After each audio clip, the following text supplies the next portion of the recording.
For 24 months my dad sent $600 from the desert, but my husband gambled it away, so I froze the accounts and took him to court. For 2 years I thought our struggles were because life was hard. Low paychecks, high bills, birthdays we celebrated with dollar store decorations. But the truth was far darker. Every missing field trip, every skipped meal, every late-night delivery shift wasn't fate. It was theft. And the thief was sleeping in my bed. I froze, putting up the phone to show him Maren playing with her pals. What? $600, Dad? My husband's eyes bulged, and his coffee mug almost fell from his grasp. My father's expression quickly became anxious. The birthday money, sweetheart. I send it every month like always. I giggled nervously and bewildered. Dad? I think you're confused. You haven't sent anything. I would have thanked you. Dad's expression darkened on the screen. Mixed up? Alara, I've been sending $600 every single month for 2 years, for the kids, for birthdays, for clothes, and everything you need. He vanished from the frame, reappearing with a big folder. 24 transfers per year, October, November, and December. He displayed printout after printout to the camera. $600 per month, routing number ends in 4782. My heart stopped. Silas had a separate account for his work expenses. For my grandkids, Dad said, his voice breaking. So you wouldn't have to struggle while I'm stationed here, so they could have birthday parties and Christmas presents, and you could go grocery shopping without stress. Each statement struck me like a physical blow. I remembered Maren's dollar store birthday decorations and her regretful face when I said we'd do something special next year. The nights I skipped dinner so the kids could eat enough. We had 2 ramen experiences per week. They missed the field trips. I'm sleeping in a barracks in Kuwait, Dad said gently, sending half my contractor pay so you don't struggle. I looked at Silas. He stood there, face pale, hands trembling. Coffee spilled at his feet, like a confession.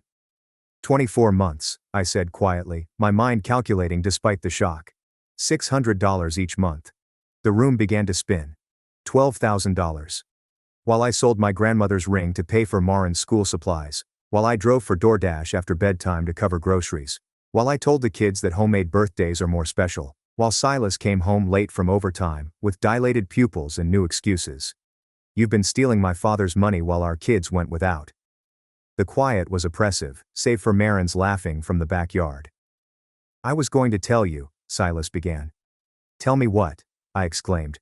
That you've been collecting $600 a month while I worked 3 jobs, while I told Maren we couldn't afford a birthday cake from the store. Then where is it? I took his phone. Show me where the $12,000 went. He opened it with trembling hands. I viewed the account. Deposits from Kuwait and then withdrawals. ATM in the casino costs $200.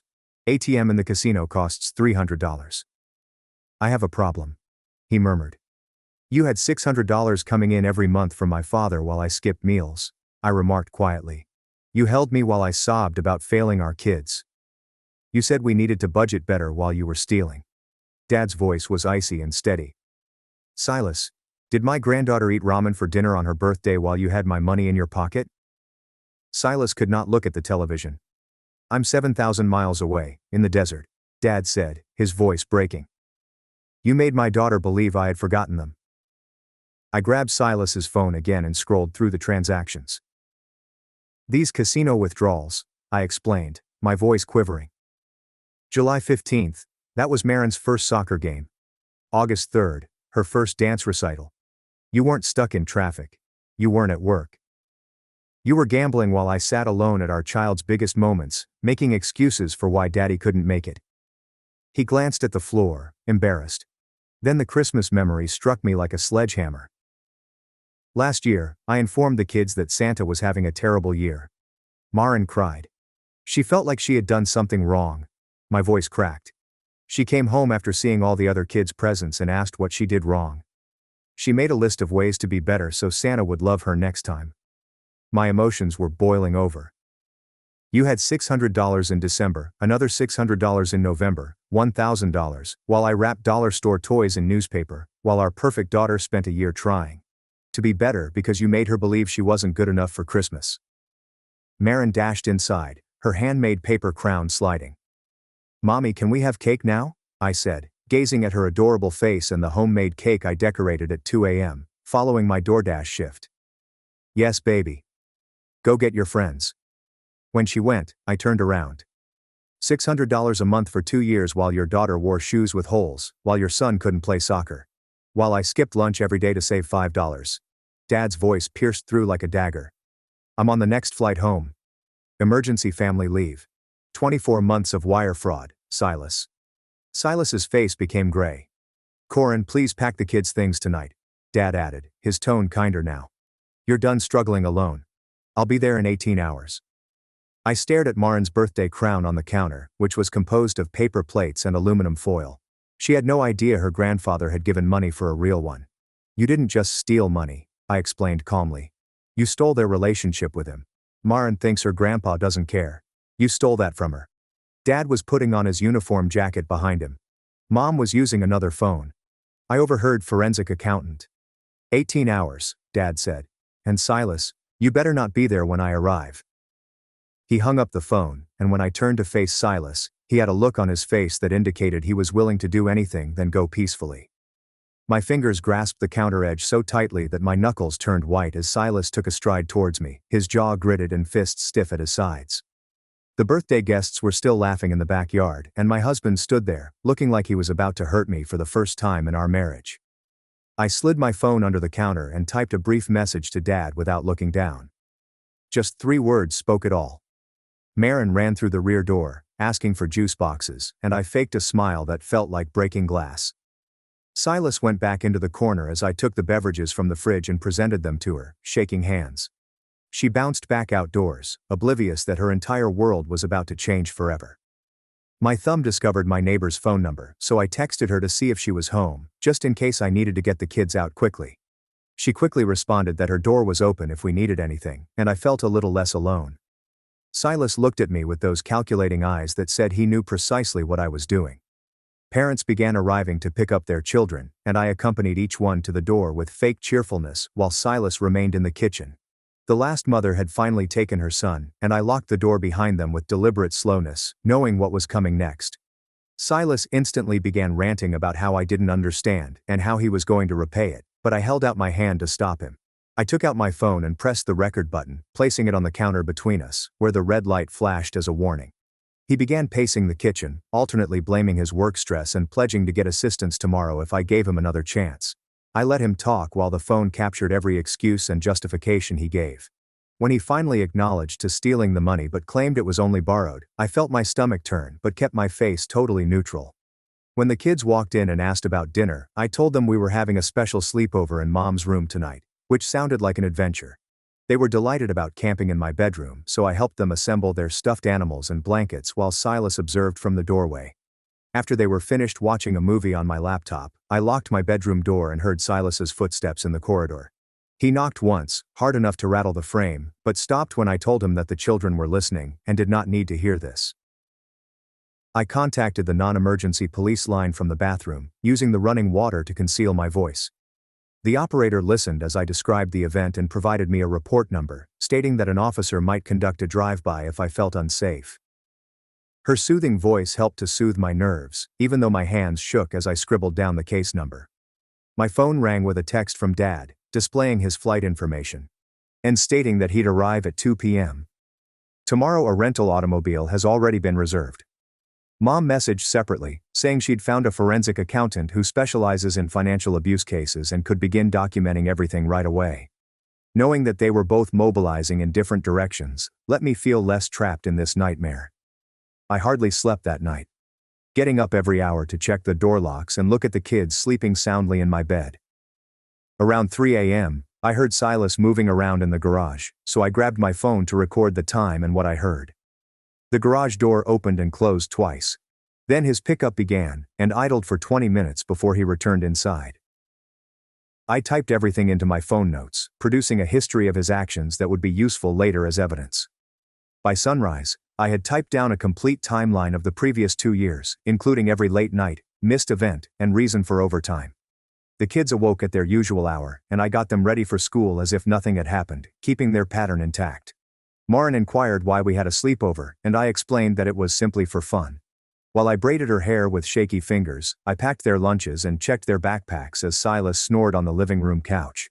When I walked by to retrieve the kid's shoes, I noticed him splayed down, surrounded by empty beer bottles and cigarette butts. The time of this video call appears weirdly perfect, doesn't it? 2 years of monthly payments, and it just happens to come up at the birthday party, while Silas is sitting there with his coffee.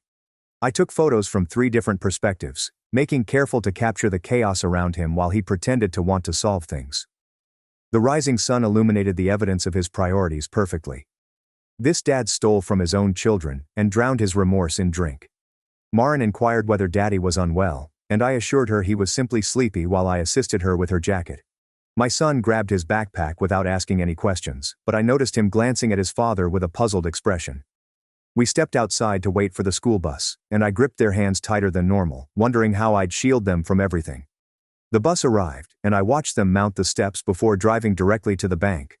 My hands shook as I completed the paperwork for my personal bank account.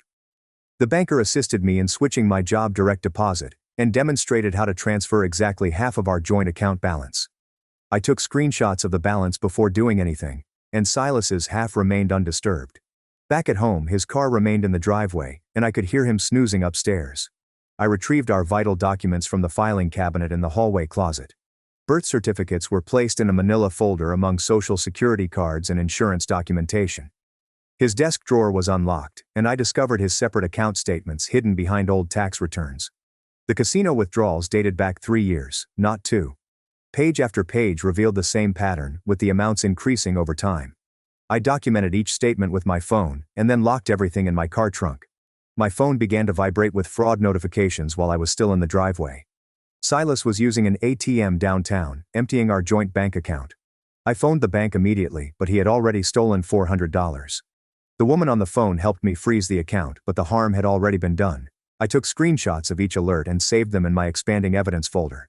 At school pickup, I went straight to the main office and stated that there was a family emergency. The secretary noted in their computer system that only I may pick up the children. Marin's teacher stopped me in the hallway and noted that Marin appeared frightened today. Throughout story time, she kept asking if everything was well at home. I assured her we were going through some changes, but the kids were safe. Back in my car, I composed an email to the principal, explaining the custody issue. I requested her to chronicle any attempts by Silas to remove the children from school. Her response arrived within minutes, stating that they would follow protocol and only release them to me. While I was waiting for the kids to come out, another safety net clicked into place. Silas's texts began to arrive quickly while I was preparing dinner. First, he apologized and begged me to discuss. Then he became enraged, stating I was overreacting to certain mistakes. Within an hour, he was threatening to take the kids unless I stopped being dramatic. I screenshotted every conversation, including those in which he used the word take. In 60 minutes, his messages ranged from apologizing to blaming me to issuing threats. I called legal aid and scheduled an appointment with Rose Donnelly for the following morning. She listened to my entire story and promptly began filling out papers for an emergency protective order. She told me the process might take a few days, but I was doing everything correctly. She'd seen this pattern before: theft, gambling, and threats. I spent the rest of the afternoon writing down every detail I could recall, every birthday he missed by claiming overtime while he was actually at the casino, every night I went to bed hungry so the kids could eat while he had money in his pocket, and every field trip they couldn't attend because we couldn't afford the fee. My hand cramped from writing, but putting it all down on paper was like releasing poison from my body. Rose read it and said it was compelling evidence in the custody dispute. Silas realized I had stopped the joint account about dinner time and texted me, accusing me of financial abuse. 20 minutes later, I received notification that he'd gotten a $2,000 cash advance on our credit card. The transaction showed that it took place at the casino ATM, as it always does. I also called to freeze the card, but the funds were already gone. That upped his steal total to $14,000, including my father's money, and now this. Dad called during the children's bath time during his layover in Germany. His voice was fatigued but attentive as he requested updates on everything. When he described Marin's birthday party, his voice cracked slightly. I could hear Mom in the background making lists of what to bring and who to call. They were both in full defense mode, ready to help us reconstruct everything Silas had destroyed. The next morning seemed to drag on forever until, at 2:15 p.m., the doorbell rang, and there was Dad standing on the porch in his dusty contractor clothes with his duffel bag. My legs buckled, and I grasped the doorframe as the children shrieked and dashed past me into his arms. He dropped his bag and grabbed them both, pulling them up and peering over their heads at me with a ferocious expression that indicated no one was going to touch us again. Silas heard the disturbance in the bedroom, and I saw him peek over the corner before slinking back when Dad noticed him.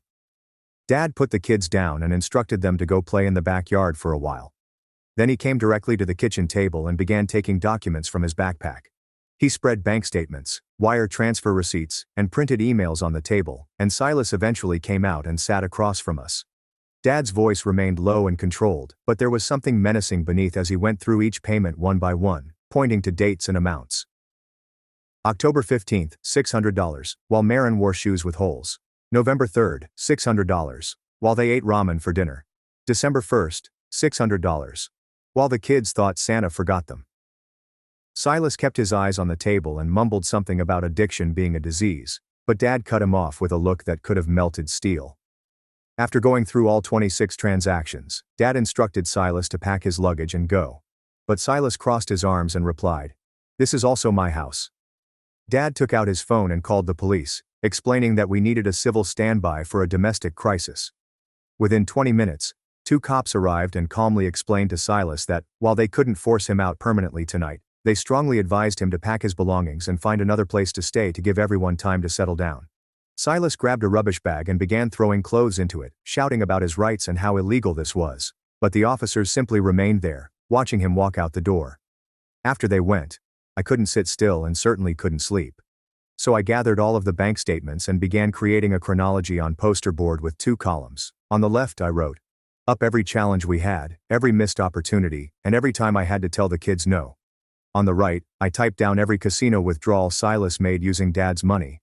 Seeing Marin's missing field trip next to a $200 ATM transaction at the casino made me rush to the restroom and vomit. Dad stayed up with me, preparing pot after pot of coffee and letting me work things out without trying to solve anything.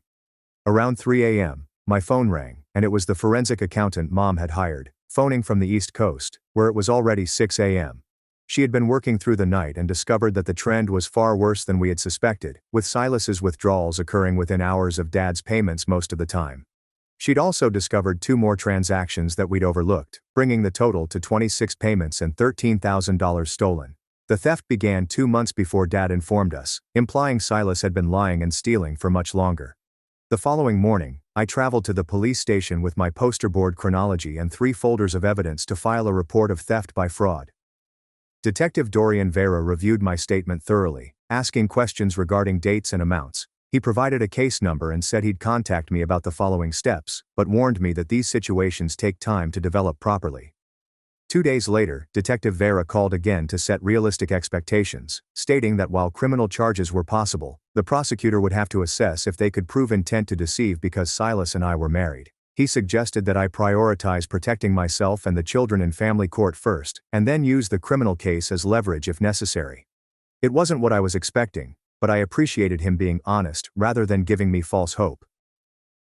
That afternoon, I called the school and made an appointment for Marin to meet with Genevieve Duval, a counselor who specializes in assisting children who have experienced familial trauma. She had an opening the next day and informed me that she was trained in age-appropriate techniques for assisting youngsters in processing stressful events. I didn't tell Marin why she was going. All I said was she'd be talking to a wonderful lady at school who helps youngsters deal with their emotions.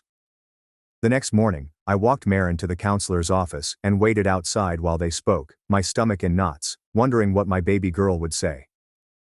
After 45 minutes, Genevieve emerged with a portrait of herself, created by Marin, complete with a large X over her body, and the word bad underneath. She stated that Marin had absorbed blame for adult problems, believing she was terrible, which is why Santa did not deliver presents, and Daddy was no longer home. The counselor gave me tools to help reassure Marin without overwhelming her with adult details, suggesting simple phrases like, "Mommy and Daddy's problems are never your fault, and you are loved no matter what." Silas's timing with that ATM withdrawal right when fraud alerts went off appears too convenient. Was he watching the account the entire time? The way he went from regretful to angry to threatening in less than an hour makes me wonder if this is a practiced routine he has used before. That night as the kids slept, Silas texted me, offering to go to rehab and family therapy if I withdrew all legal processes and let him come home right away. The deception was so evident that it made me sick, as he used recovery as a bargaining chip rather than accepting responsibility for his actions.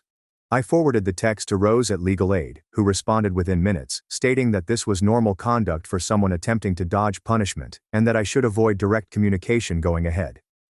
Dad sat at my kitchen table that evening, his laptop open, reading custody laws while I served the kids mac and cheese. He continued shaking his head and moaning about how the system supported abusers, rather than victims.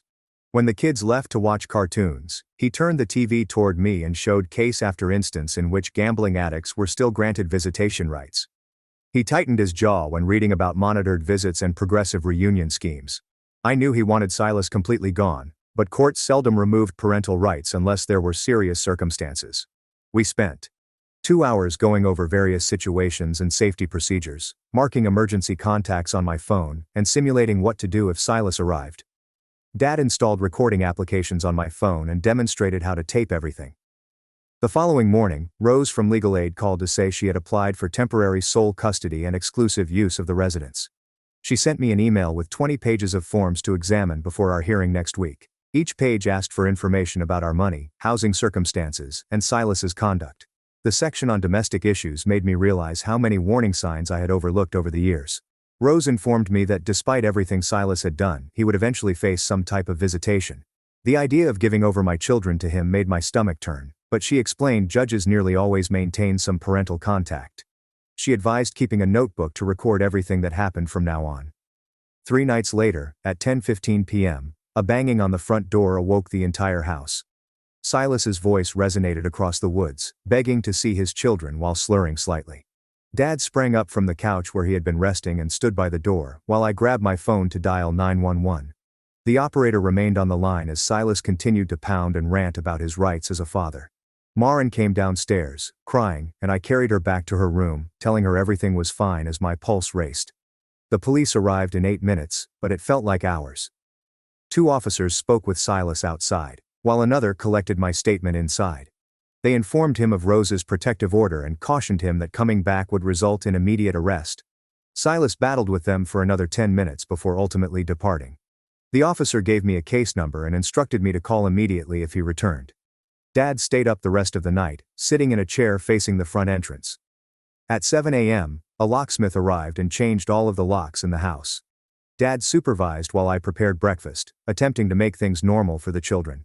After lunch, we set up a video doorbell and motion sensor lights throughout the property. Dad showed me how to check my phone's camera feed and set alerts for any movement near the doors. That afternoon, we sat the kids down for a safety discussion that was easy and non-threatening.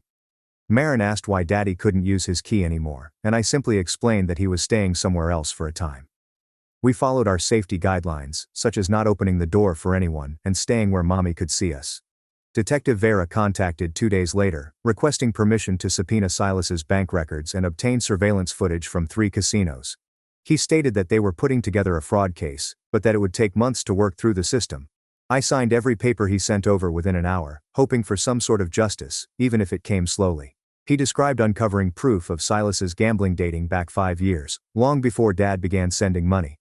While sorting through our accumulated mail, I came across 3 notices that I did not identify. They were from several payday lending companies and thanked me for my recent applications. My palms shook when I dialed the numbers and realized Silas had borrowed $5,000 using my social security number. Each company said that the loans were taken out online using my information, but from IP addresses I did not recognize. The fury was so great that I had to sit down before passing out. I spent the next 6 hours on hold with credit bureaus and filed reports for everybody who would listen. Experian came first, followed by TransUnion and Equifax, each of which required the entire tale. The woman at Experian stated that she handles 5 identical situations every week and went me through the process of completely freezing my credit. I filed files with the FTC and the local police, adding to my expanding list of Silas's offenses. Each phone call involved detailing how my spouse stole from my father and using my identity to pay his gambling.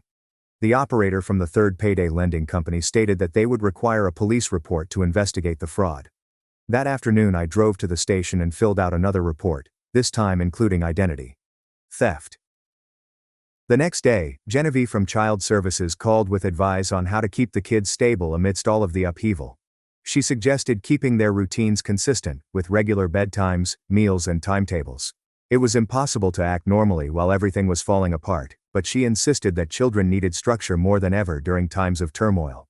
She suggested me specific options, such as stockpiling their favorite foods and continuing our Friday movie night ritual. We would go to the park every afternoon and read the same bedtime stories. 4 days later, I received a call from someone named David Ditt, who claimed to be Silas's new addiction counselor. They added that Silas had enrolled in an outpatient gambling addiction program and wished to discuss appropriate boundaries during his treatment. According to David, recovery is a difficult process that might take years, and most people relapse several times before obtaining stability. They appreciated that I kept my distance and claimed it was the best option for everyone involved. David confirmed that family counseling was not acceptable until Silas demonstrated persistent improvement, and I felt comfortable participating. They agreed with my decision to keep the kids apart during his initial treatment phase. David would submit monthly attendance updates, but meaningful change required time and continuous work, which Silas had only recently begun. 2 weeks later, I sat in the courtroom, watching the judge go through the stack of evidence Rose had prepared. The interim custody hearing had finally arrived, after what seemed like an eternity. Silas sat at the other table with his court-appointed attorney, his hands folded as if he were praying. The judge looked up from the financial documents containing the stolen funds and gambling records. She asked Silas directly about the $12,000, and he stuttered through an explanation about having a problem and seeking assistance. When she inquired about payday loans in my name, his lawyer objected, but she overturned it. After 40 minutes of testimony and evidence review, she granted me primary custody, with Silas receiving supervised visits every other Saturday pending further evaluation. It wasn't the entire protection I desired for the children, but at least someone would be watching him alongside them. The judge notably emphasized the financial abuse evidence that troubled her and ordered Silas to continue receiving therapy. Rose told me as we walked out of the courthouse that this would just be temporary until the full hearing in 3 months. The next morning, I met with the district attorney's office to discuss the criminal accusations. The prosecutor, a tired-looking lady with stacks of paperwork on her desk, stated that proving intent to commit wire fraud was nearly impossible because we were married at the time. She stated that courts often interpret marital assets as common property, even when one spouse conceals money from the other. However, the identity theft with payday loans was unique in that he forged my signature and utilized my social security number without permission. She would proceed with the charges, but warned me that it could take months and might simply result in probation if he had no prior record. I left feeling irritated because stealing from family was somehow less important than stealing from strangers. That weekend, Dad sat me down at the kitchen table, holding a binder of paperwork. His emergency leave was up in 3 days, and he had to return to Kuwait. He'd set up a trust account for the kids that only I could access using 2 forms of identification and a notarized signature. Silas couldn't touch it, even if he had gotten my information again. Mom would stay for another week to help with logistics and getting the kids used to their new schedule. Dad had me pledge to call him if something happened, no matter how minor. The monitored visitation center was a converted office building that had toys and cameras in every room. Silas's first visit was set for Saturday morning, and Maren had been asking about Daddy all week. When we arrived, she ran to him, but stopped short when she noticed the supervisor sitting in the corner with a clipboard. Silas attempted to be normal, but Maren kept staring at the stranger and questioning why she was there.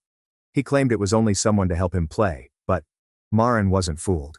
She clung to him for a few minutes before pulling away, perplexed by the whole situation. When I picked her up 2 hours later, she had a total tantrum in the car. Silas's sudden interest in treatment, just when legal problems arises, makes me wonder if he's done this dance before with other people. How fortuitous that he learns the route to rehabilitation, right when the consequences arrive at his door. She sobbed because she missed Daddy and didn't understand why someone had to babysit them. I held her in the back seat while she grieved herself to exhaustion, my heart hurting for her bewilderment about why her world had changed. That night, my email inbox was flooded with messages from Silas. Long rambling walls of text that alternated between accepting responsibility and blaming me for tearing up our family. He said that his counselor encouraged him to chronicle his sentiments, but instead of keeping them secret, he sent me every thought. One paragraph would reveal that he had a problem. The next person would accuse me of overreacting. I forwarded everything to Rose without reading more than the first few lines. She advised to continue documenting everything for the permanent custody hearing. Monday presented a fresh dilemma when I discovered an eviction notice pinned to our door.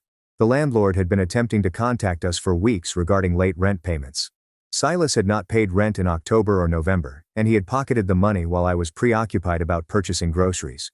We were 2 months behind and owed $3,600 plus late fees. I phoned the landlord right away, describing the issue while pacing the empty apartment.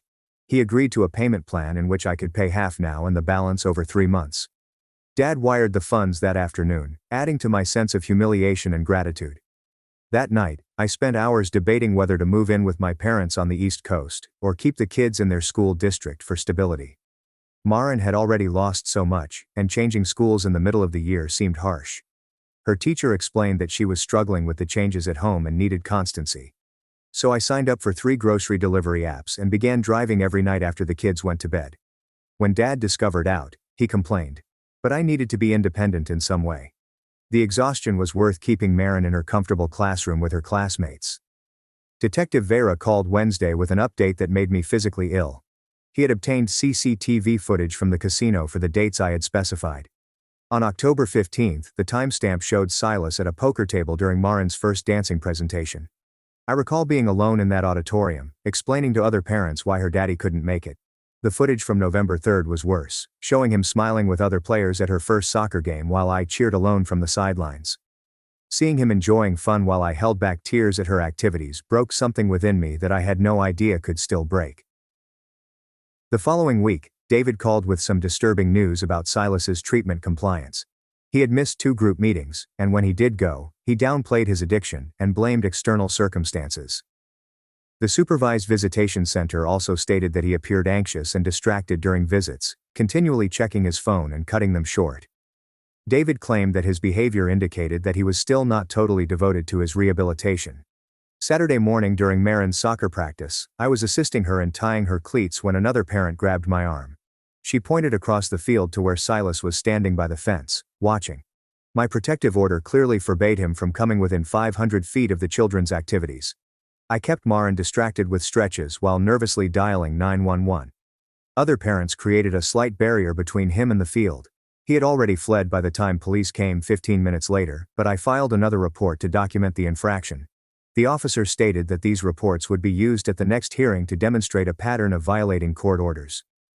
2 days later, I sat in Rose's office, filling out paperwork for a comprehensive protective order, as she explained how Silas's frequent infractions would help our case. My husband left me abroad with $0, no visa, no lease. 14 days later, police issued a 100-meter order, yet he still waited outside my apartment. They say love is supposed to make you feel safe. For 6 years I thought I had that, until the man I trusted most vanished overnight, leaving me stranded in a foreign country with nothing but a half-empty fridge. And now, I had to survive on my own, in a place where every street was unfamiliar, and every choice could mean starting over. Or falling apart. To understand that night, you need to know how it started. I have been married to Alden for 6 years. We met while I was working locally, and he was the lovely person who always appeared to be so protective, until I discovered the hard way that his protection was actually control. We moved abroad 2 years ago for his job. He assured me, "I'll take care of everything, you won't have to worry about anything." I quit my steady job, sold my car, and abandoned my family. I trusted him. When we arrived, everything seemed okay at first. I was looking for work, but Alden kept telling me, "Don't rush. I make enough for both of us." Then, anytime I bought something simple, like coffee, he'd make comments like, "Must be nice to spend money you didn't earn." He declined to include my name on the lease because it is simply easier that way. He stated it was only temporary, but every time I mentioned it, he'd laugh and say, "Why do you need your name there? You're with me." When I made friends, he'd complain they were negative influences who didn't care about me. He wanted me to stay at home so he knew I was safe. We had a quarrel 4 months ago when I asked him to help me with some paperwork so I could apply for a work visa. He asked, "Why do you need to work? Are you saying I can't provide for you? Or are you planning to leave me once you have money?" I explained that I simply wanted independence. He snapped. "If you wanted independence, you shouldn't have married me." Things became tight after that. He would go for hours without telling me where he was. He began locking his phone. One evening I returned home from the grocery store to find some of his belongings missing. His work bag, a suitcase, and a few clothes. I called him, but he did not respond. Hours later, he sent a simple message, "I returned home. Don't worry, you'll be fine." I froze. I was in a foreign nation, my visa was based on his sponsorship, and my name was not on anything. I inquired what he meant. He said, "You'll figure it out. You're resourceful." There was no explanation or discussion. He had purchased a flight back to our native country without informing me. When I tried calling again, he left voice messages like, "Stop acting like a victim. I left because you're impossible to live with, and you always complain about being stuck. Now you can see what it's like to actually be on your own." This horrified me. I had enough money for around 2 weeks of meals. I called the landlord, but he told me that because my name was not on the lease, I had no legal rights. I pleaded Alden to at least allow me some time to figure out my visa and living situation. He added, "That's your problem now. I'm not your babysitter." He told common acquaintances I was crazy and emotional, and that if I truly loved him, I'd definitely follow him crying. I realized I had 2 options: break down or fight. I went to the embassy to explain my predicament. They introduced me to a local women's support group. They assisted me with temporary lodgings and legal counsel. I began cleaning houses to get extra money, while Alden sent me infrequent texts, swinging between feigned concern and insults. "I hope you're eating. You're too sensitive to survive out there. See, I told you you'd be fine without me. You didn't need me after all, unless you did. When you're ready to apologize, maybe I'll think about letting you come back." The worst aspect was that he never inquired if I was safe. I eventually obtained my own modest apartment last month, thanks to one of the women I met. Then Alden phoned, not texted, but called. He continued, "I think we should try again. I'll send for you. It's not the same here without you." When I didn't immediately respond, he added, "Don't be stubborn. You know you can't build a life there without me." I laughed for the first time in years. I truly laughed. I reminded him, "You left me here with nothing. I've built everything I have now without you. Why would I go back to someone who abandoned me?" He began ranting, accusing me of destroying our marriage over a misunderstanding. Then he reverted to gaslighting. "I didn't abandon you. I gave you freedom. You just didn't know how to handle it." I hung up. I blocked him everywhere. I shared a picture of my new apartment online a few days ago. It's simply a small kitchen with sunlight streaming in through the windows. Friends messaged that it looked cozy. A mutual acquaintance informed me Alden saw it and became enraged because I appeared too pleased. That's when I realized I'd truly won. He left me believing I would crumble without him. Instead, I learned how to stand on my own in a situation where I had nothing. I'm now staying overseas, my visa situation is nearly resolved, and I have consistent cleaning clients. I roam the streets without anyone watching my every step. I can sip coffee without feeling ashamed about spending his money. And I sleep soundly, knowing that no one will vanish in the night and leave me adrift again. Yesterday, while heading home from work, I felt someone following me. I turned a corner and spotted Alden. He continued, "You didn't think I'd let you go that easily, did you?" My blood sank, and I could smell his fragrance, the same expensive thing he always wore. I clutched my keys between my fingers, as I had learned in the shelter's self-defense training. My heart was beating so hard that I feared it was going to burst. I backed away slowly, toward the corner shop where Mr. Halden always worked in the evenings. Alden moved closer, and his smile made my skin crawl. I turned and dashed into the store, the small bell above the door sounding like an alarm. Mr. Halden looked up from his newspaper, and his pleasant smile faded as he saw my face. Alden entered behind me, all charm and phony concern. He informed Mr. Halden that he was my husband, that we had a minor argument, and that he had come all the way to take me home. Mr. Halden looked at me and inquired in terrible English if I wanted assistance. I couldn't speak, but I was able to pronounce the Czech word for police that Linnea taught me. Mr. Halden immediately grabbed his phone and moved between me and Alden. Alden's good guy disguise dropped, and he screamed at me to stop causing a disturbance. He stated we were married and only needed to communicate. He lunged for my arm, but Mr. Halden held him aside while shouting rapidly into his phone. 2 police officers arrived in less than 5 minutes because the station was only 3 blocks away. Alden went right back into worried husband mode, whipping out his phone to show us our marriage certificate. He continued repeating it was all a misunderstanding, and that his wife was perplexed. The cops looked at me, and I pulled out my residence permit with trembling hands. I showed them Alden's messages on my phone, in which he stated I'd figure it out and that I was resourceful. The younger officer's face hardened as he read them. They requested someone who could speak better English, and Detective Stefan Brenner came 20 minutes later. He immediately separated us, leading Alden to one corner while another cop remained with me. I showed Stefan everything, the women's shelter paperwork, my work papers from Selena's cleaning agency, and screenshots of all Alden's texts. My hands wouldn't stop shaking, and I was constantly dropping papers. They drove us each to the station in different automobiles. I sat in a small room alone, hearing Alden's voice through the thin walls. He was telling them I was unstable, that I had refused to come home with him, and that he was simply a concerned spouse. I texted Marcia using fingers that could barely type the words. She arrived in less than an hour with a huge folder of papers. She had copies of my shelter intake documents, images of me appearing half-starved when I initially came, and staff comments about Alden abandoning me. She sat next to me, holding my hand as we waited. Stefan returned after what felt like an eternity, with a frustrated expression on his face. He stated that Alden had booked a 2-week stay at the Hotel Imperial, and they couldn't legally force him to leave Prague.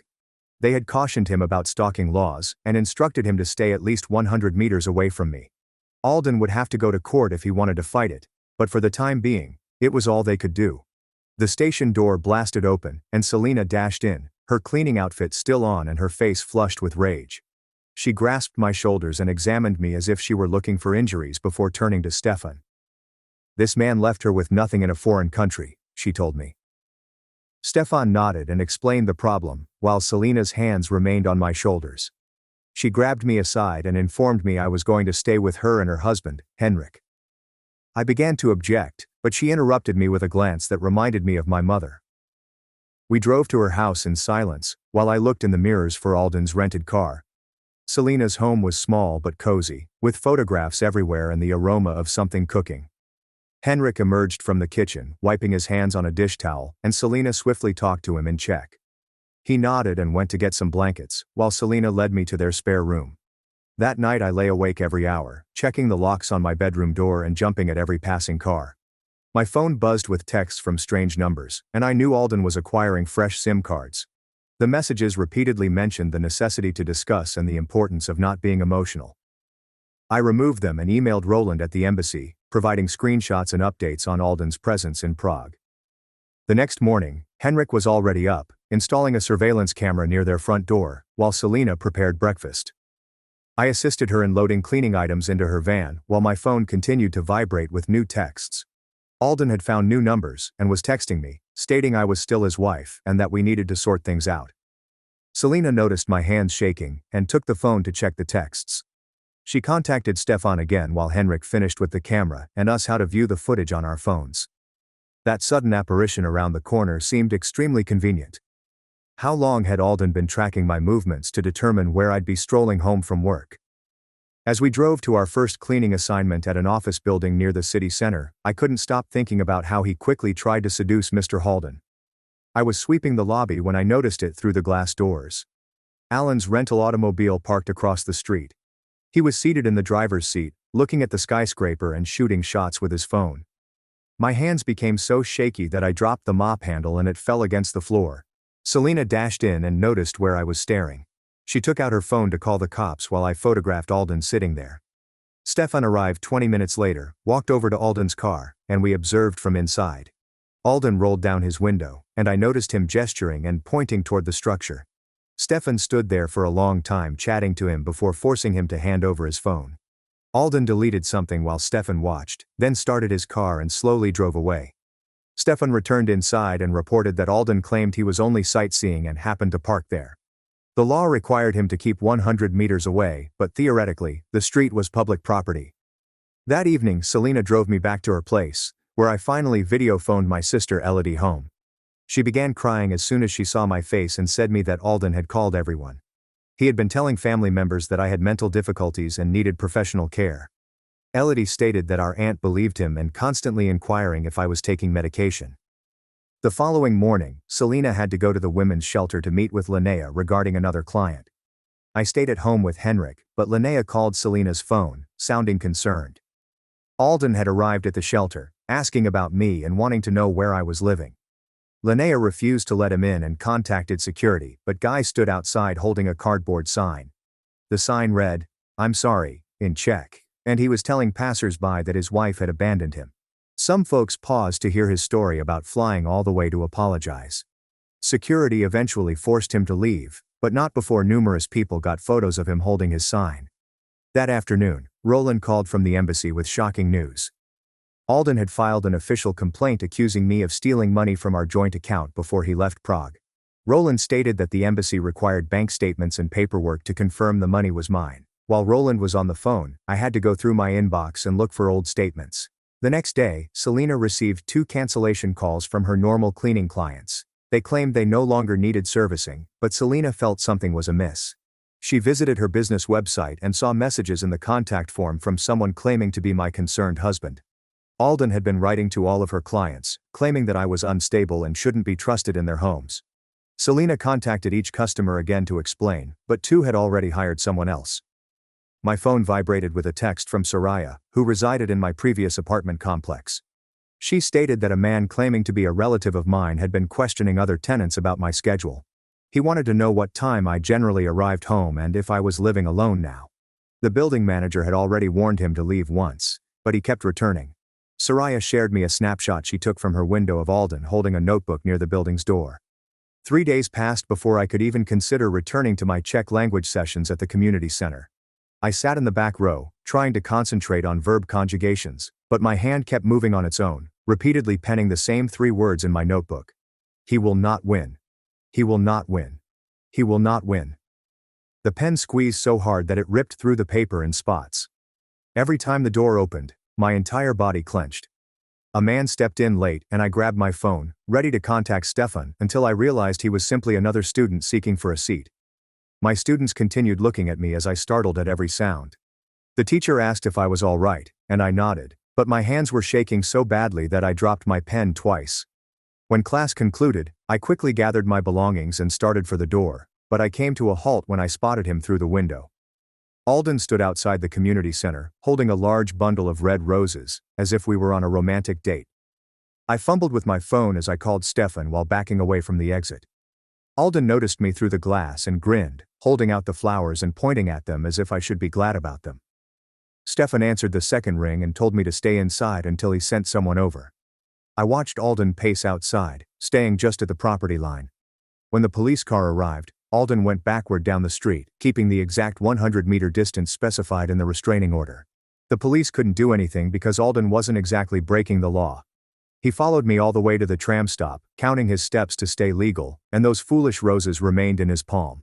That night, my phone called with a number I couldn't recognize, but when I responded, it was Damien, Alden's brother. He seemed disturbed and stated Alden had called to beg him to wire money to Prague, which was strange. Damien wanted to know what was going on since something did not make up. When I told him about the restraining order and stalking, Damien went silent for a long time. Then he said something that made my stomach drop.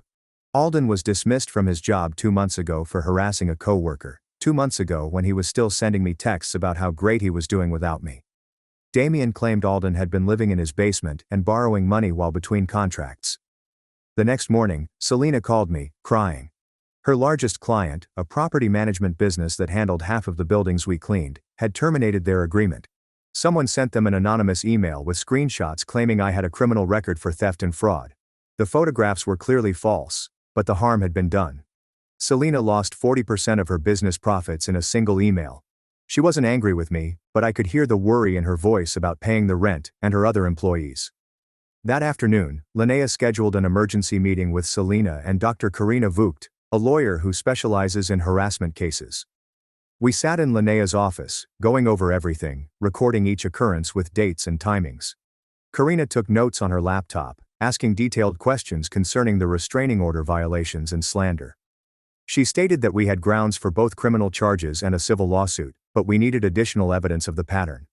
Selena handed her the email to her customer, and Karina immediately began writing cease and desist letters. During our meeting, my mother called 5 times. When I finally responded, she was sobbing so hard that I could barely understand her. Alden had given her images of himself standing outside my apartment building, gaunt and unkempt, stating he was attempting to rescue me from a dangerous area.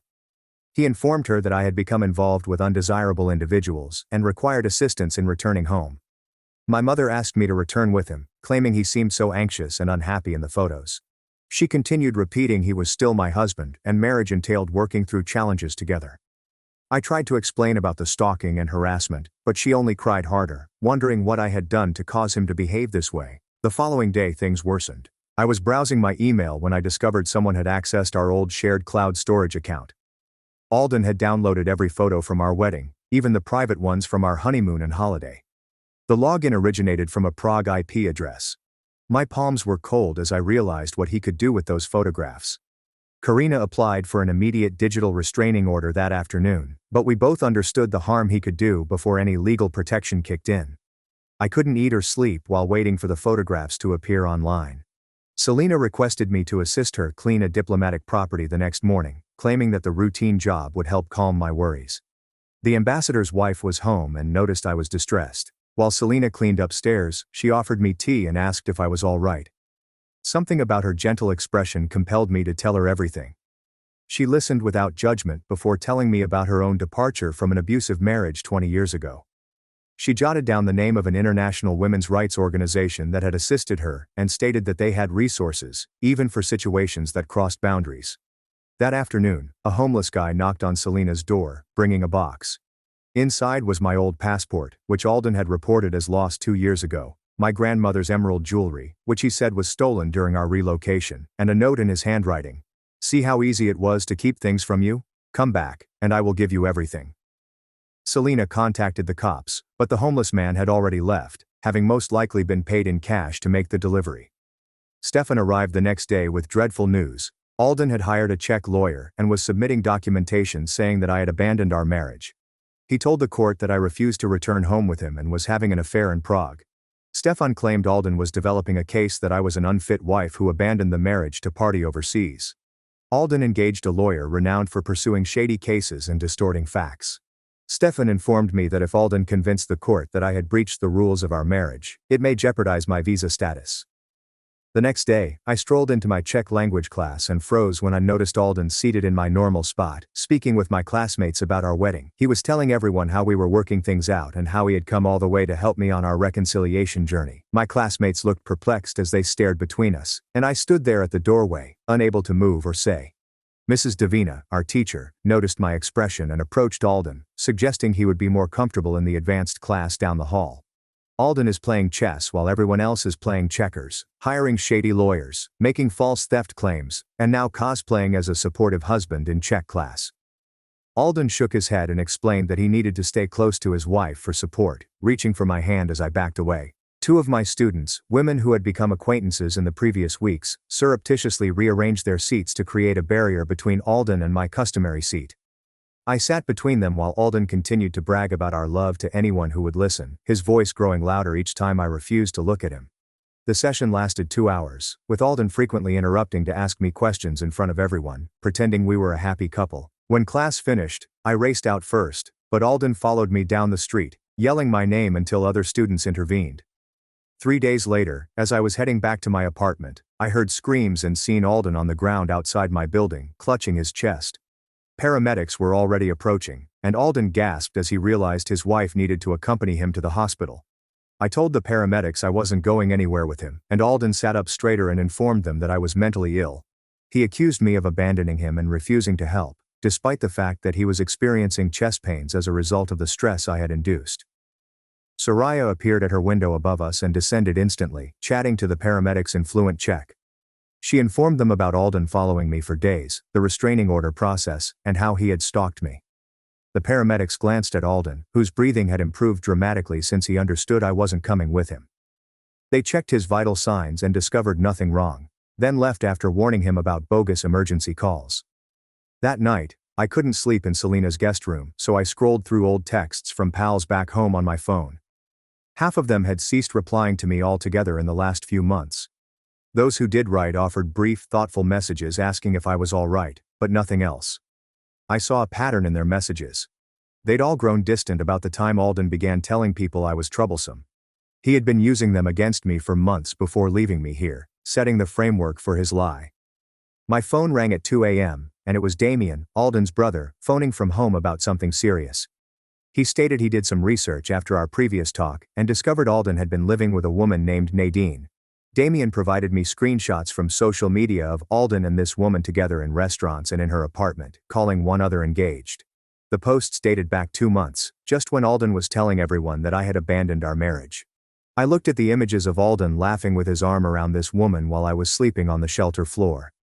The next morning, I showed everything to Karina at the legal assistance office, who immediately identified it as fraud. She began completing emergency papers with Czech authorities and called a lawyer in my own country over the bigamy scenario.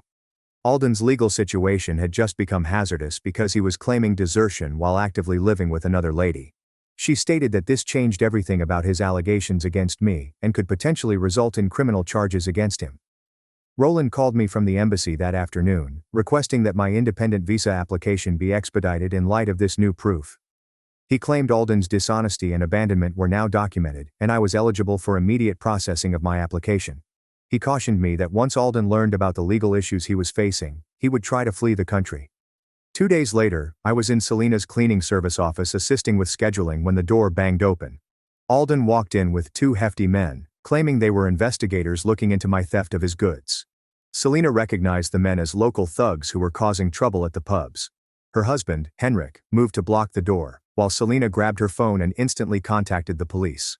Alden was shrieking that I had stolen from him, and these men were there to search the office for his belongings.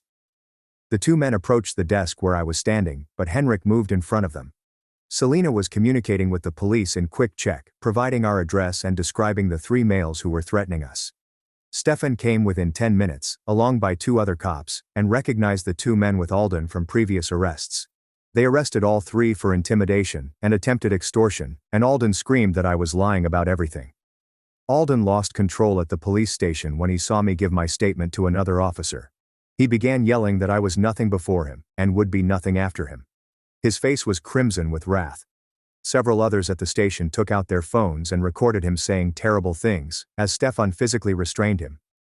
The footage of Alden yelling at me while in custody was eventually used as evidence in various legal cases against him. 3 days later, they finally let me return to my flat, while Alden waited in a detention cell awaiting his bond hearing. My hands shook as I inserted the key into the lock, thinking about how he had gotten in before. Soraya was already waiting in the hallway with a toolbox and new deadbolts she had purchased that morning.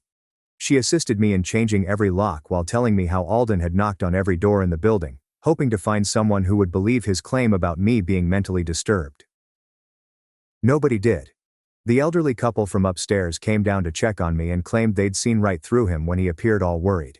Even the building manager stopped by to say he'd previously informed the police about Alden attempting to obtain a copy of my key by claiming to be my husband who had locked himself out. While Soraya drilled the new locks into place, I realized my neighbors had been keeping a watch on my door the entire time I was gone, since there were notes slid under it instructing me to call them if I required anything. The next morning, Linnea brought me up early to meet with Karina, a specialist in recording abuse cases for court.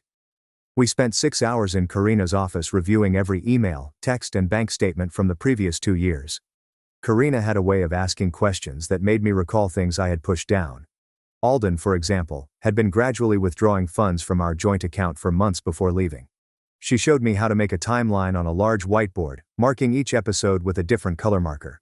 Red stands for financial abuse, blue for isolation methods, and green for gaslighting. By the end, we had covered the entire board with colors. That's when we realized Alden had been preparing this for at least 4 months. He'd opened new bank accounts, transferred assets, and even looked into apartments back home, all while telling me we were planning our future together in Prague. Karina photographed everything, and stated that the pattern of premeditation would be critical to the case. That evening, I was making coffee in my kitchen, when my phone alerted me to a Facebook message from someone named Nadine. My stomach fell as I saw her profile picture with Alden, his arm around her, from what appeared to be a party 2 weeks earlier. She'd sent a lengthy message indicating she'd just discovered Alden was married and was disgusted.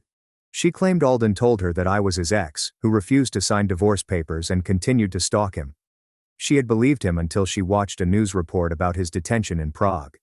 She had screenshots of their discussions stretching back 3 months, indicating he was dating her before abandoning me.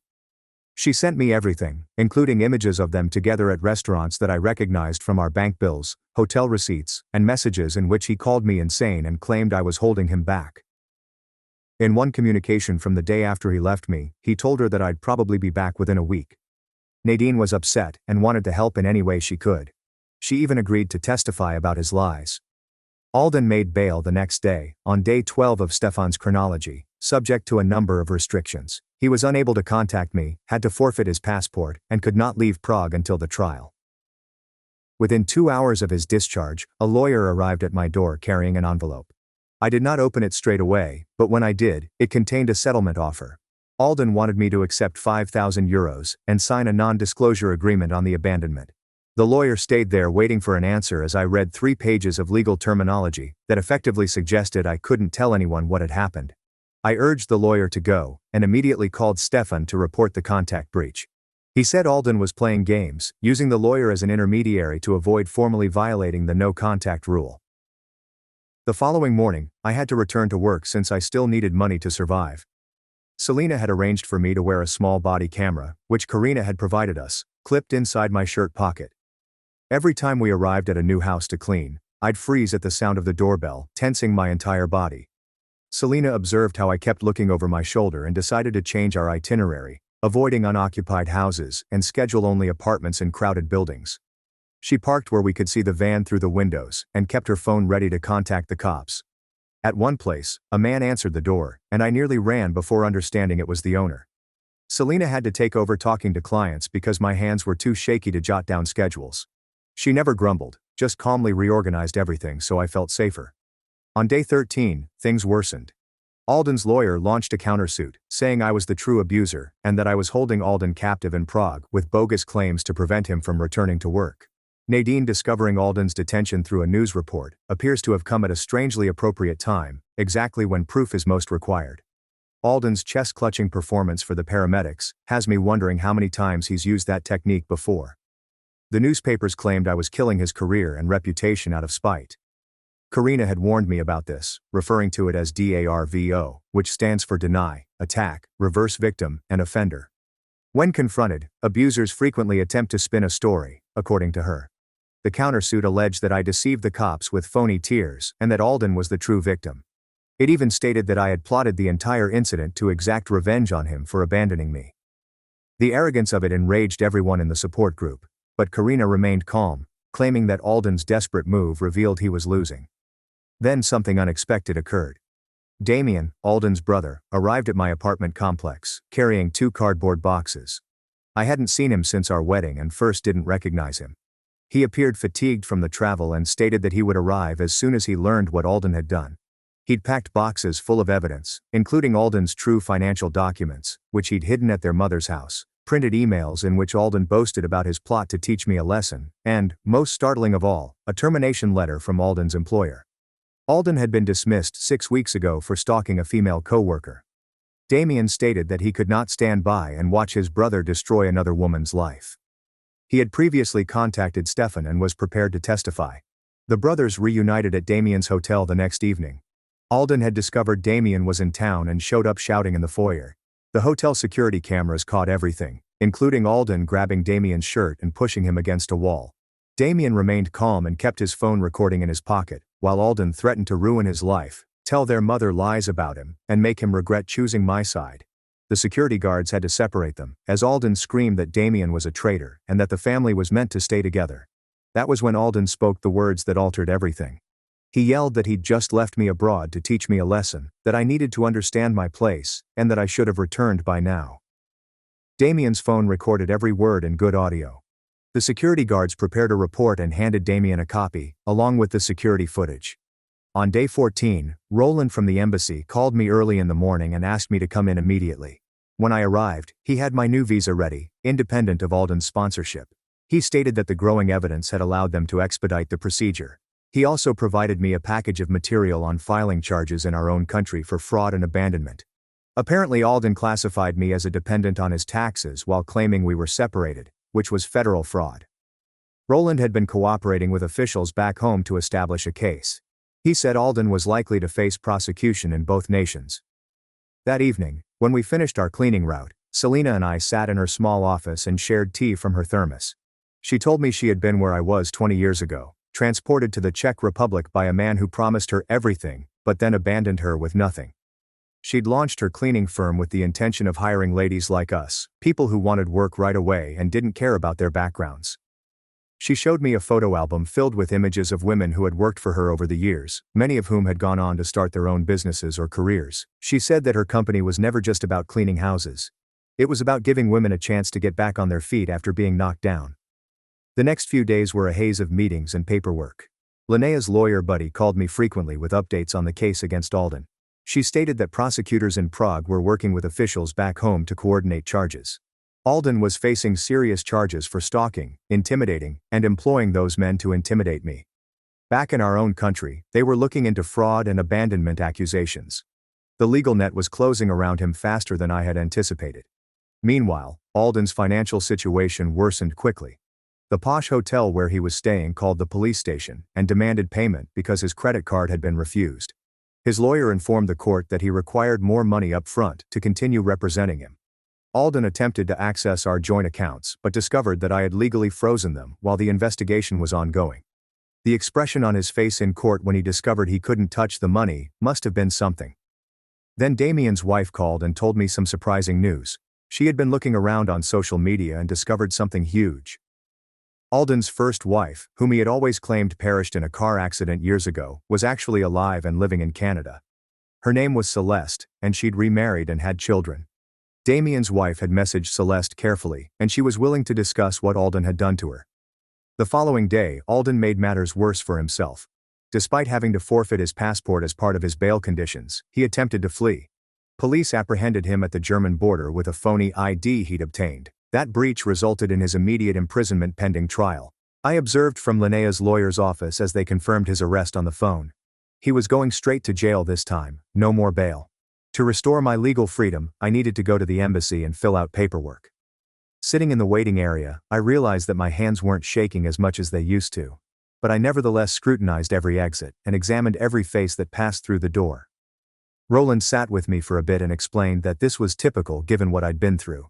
He stated the feeling will pass with time, but it was fine to remain cautious. 2 days later, Celeste and I spoke via video call. She appeared fatigued but resolute as she told me her story. Alden had done the exact same thing to her 10 years before.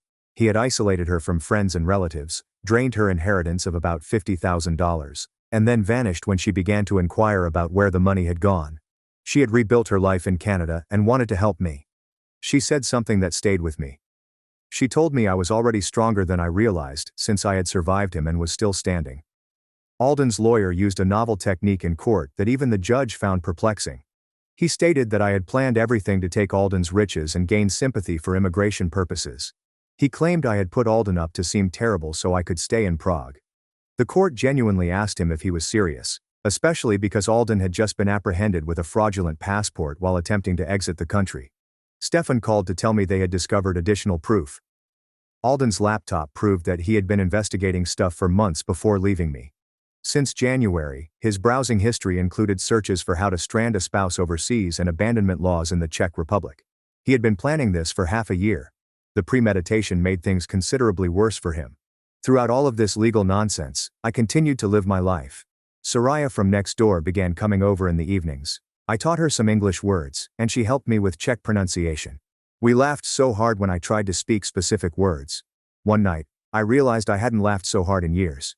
Really laughed. Not the phony polite laugh I'd learned to give around Alden. I was creating a life that he never imagined I could have. The biggest break came when the 2 men Alden hired agreed to negotiate a deal with prosecutors. They disclosed that Alden promised them money from my claimed inheritance. The problem was that I had no inheritance. My folks are typical working people who cannot afford to leave anyone.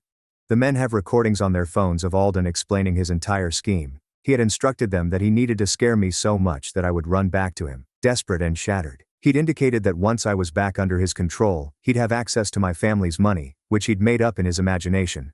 The tapes were as clear as day, with Alden talking about making me so scared that I'd never try to escape again. The prosecutor's office spent 3 days reviewing everything. When they called me in on day 22, the lead prosecutor had a terrible look on her face.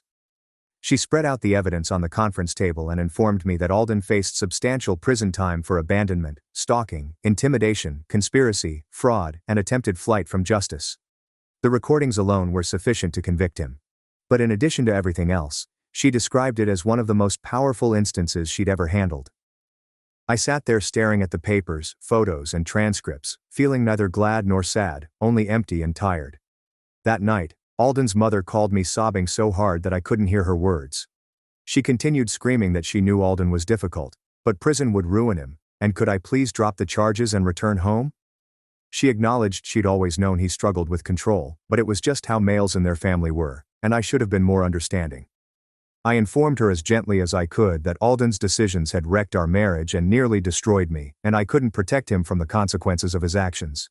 She hung up on me. The following morning, Selena called with news that made me grin for the first time in weeks. The embassy had approached her for a cleaning contract for all of their offices and residential buildings. They were thrilled with how she handled the entire situation with Alden, and wanted to work with someone they trusted. The deal was worth 3 times what Alden had charged her when he scared away the customer. 2 days later, I walked through the outdoor market outside my flat for the first time since Alden arrived in Prague. My hands shook slightly as I selected veggies, bread and cheese, foods I wanted to eat rather than those Alden would have approved of. Damien arrives with boxes of evidence as if he's giving the world's worst care present to his brother. Happy Karma Day, Alden. Here is proof that you are bad. I bought peppers despite his hatred for them, chocolate despite his claim that it made me fat, and wine despite his belief that women who drank alone were sad. The vendor smiled at me and offered some complimentary herbs, and I walked home feeling as if I'd gained a minor victory over the voice in my head that still sounded like him. The bail hearing occurred the following week, and Alden utterly lost it in court. He began screaming that the entire Czech legal system was working with me against him and that everyone had been paid or threatened. His lawyer attempted to calm him down, but Alden turned on him and fired him directly in front of the judge, stating that he would represent himself because everyone was against him anyhow. The judge quickly rejected bail and escorted Alden from the courtroom while he continued to shout about corruption and lying. I began teaching English at the shelter 2 days after that. Linnea had asked whether I was willing to assist some of the other ladies who were attempting to rebuild their lives. The majority of them were refugees or abuse survivors, like myself, and they required language skills to find job. The initial class consisted of only 3 women, but by the 3rd session, we had 12. Linnea approached me afterwards and said she had never seen someone go from victim to advocate so rapidly. However, I did not feel transformed. Instead, I felt helpful for the first time in years. Damien called me that weekend with news that made things even worse for Alden. He'd been checking through Alden's old credit card accounts to assist with a legal matter when he discovered he had opened 3 credit cards in my name before abandoning me. He'd maxed them out and never made a payment. The debt exceeded $15,000, and it included identity theft charges on top of everything else. Damien was apologizing for not realizing who his brother was, but I reminded him it wasn't his fault. The following week, I met with Karina to prepare for her trial testimony. She had me rehearse recounting my experience repeatedly without apologizing or downplaying what had happened. I kept saying things like, maybe I misunderstood, or perhaps it wasn't that bad. But she stopped me every time. By the end of the session, I could clearly state that Alden had abandoned me to break me, but I refused to break. 2 days later, I signed a new lease for my apartment with only my name on it. The landlord had been following the case in the local news and offered me a lower rent.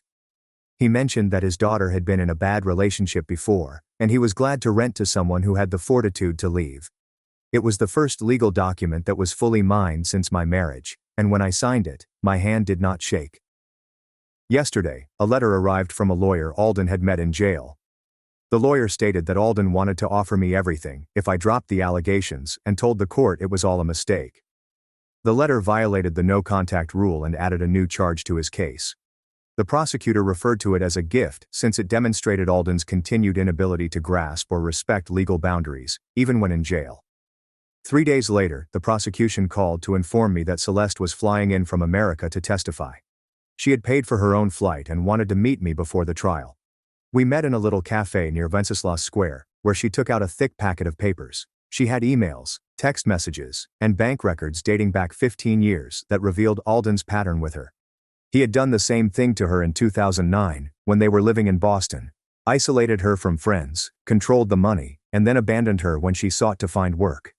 When additional information arrived, the prosecutor was already working on the case. A woman from Germany contacted them after seeing Alden's name in the newspaper. She had dated him briefly in 2018 and filed a police report when he refused to stop following her. The pattern was now so obvious that even Alden's lawyer was uncomfortable reading it. My phone started buzzing with texts from family members I hadn't heard from in years.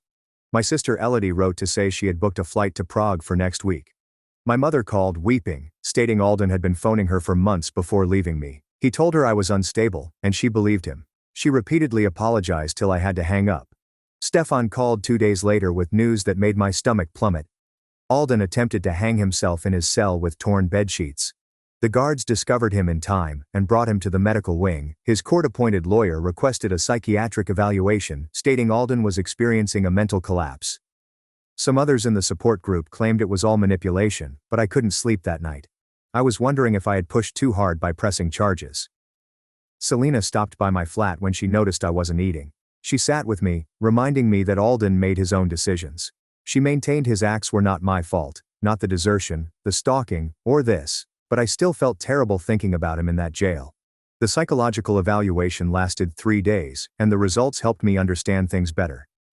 The psychiatrist diagnosed Alden with narcissistic personality disorder with antisocial characteristics.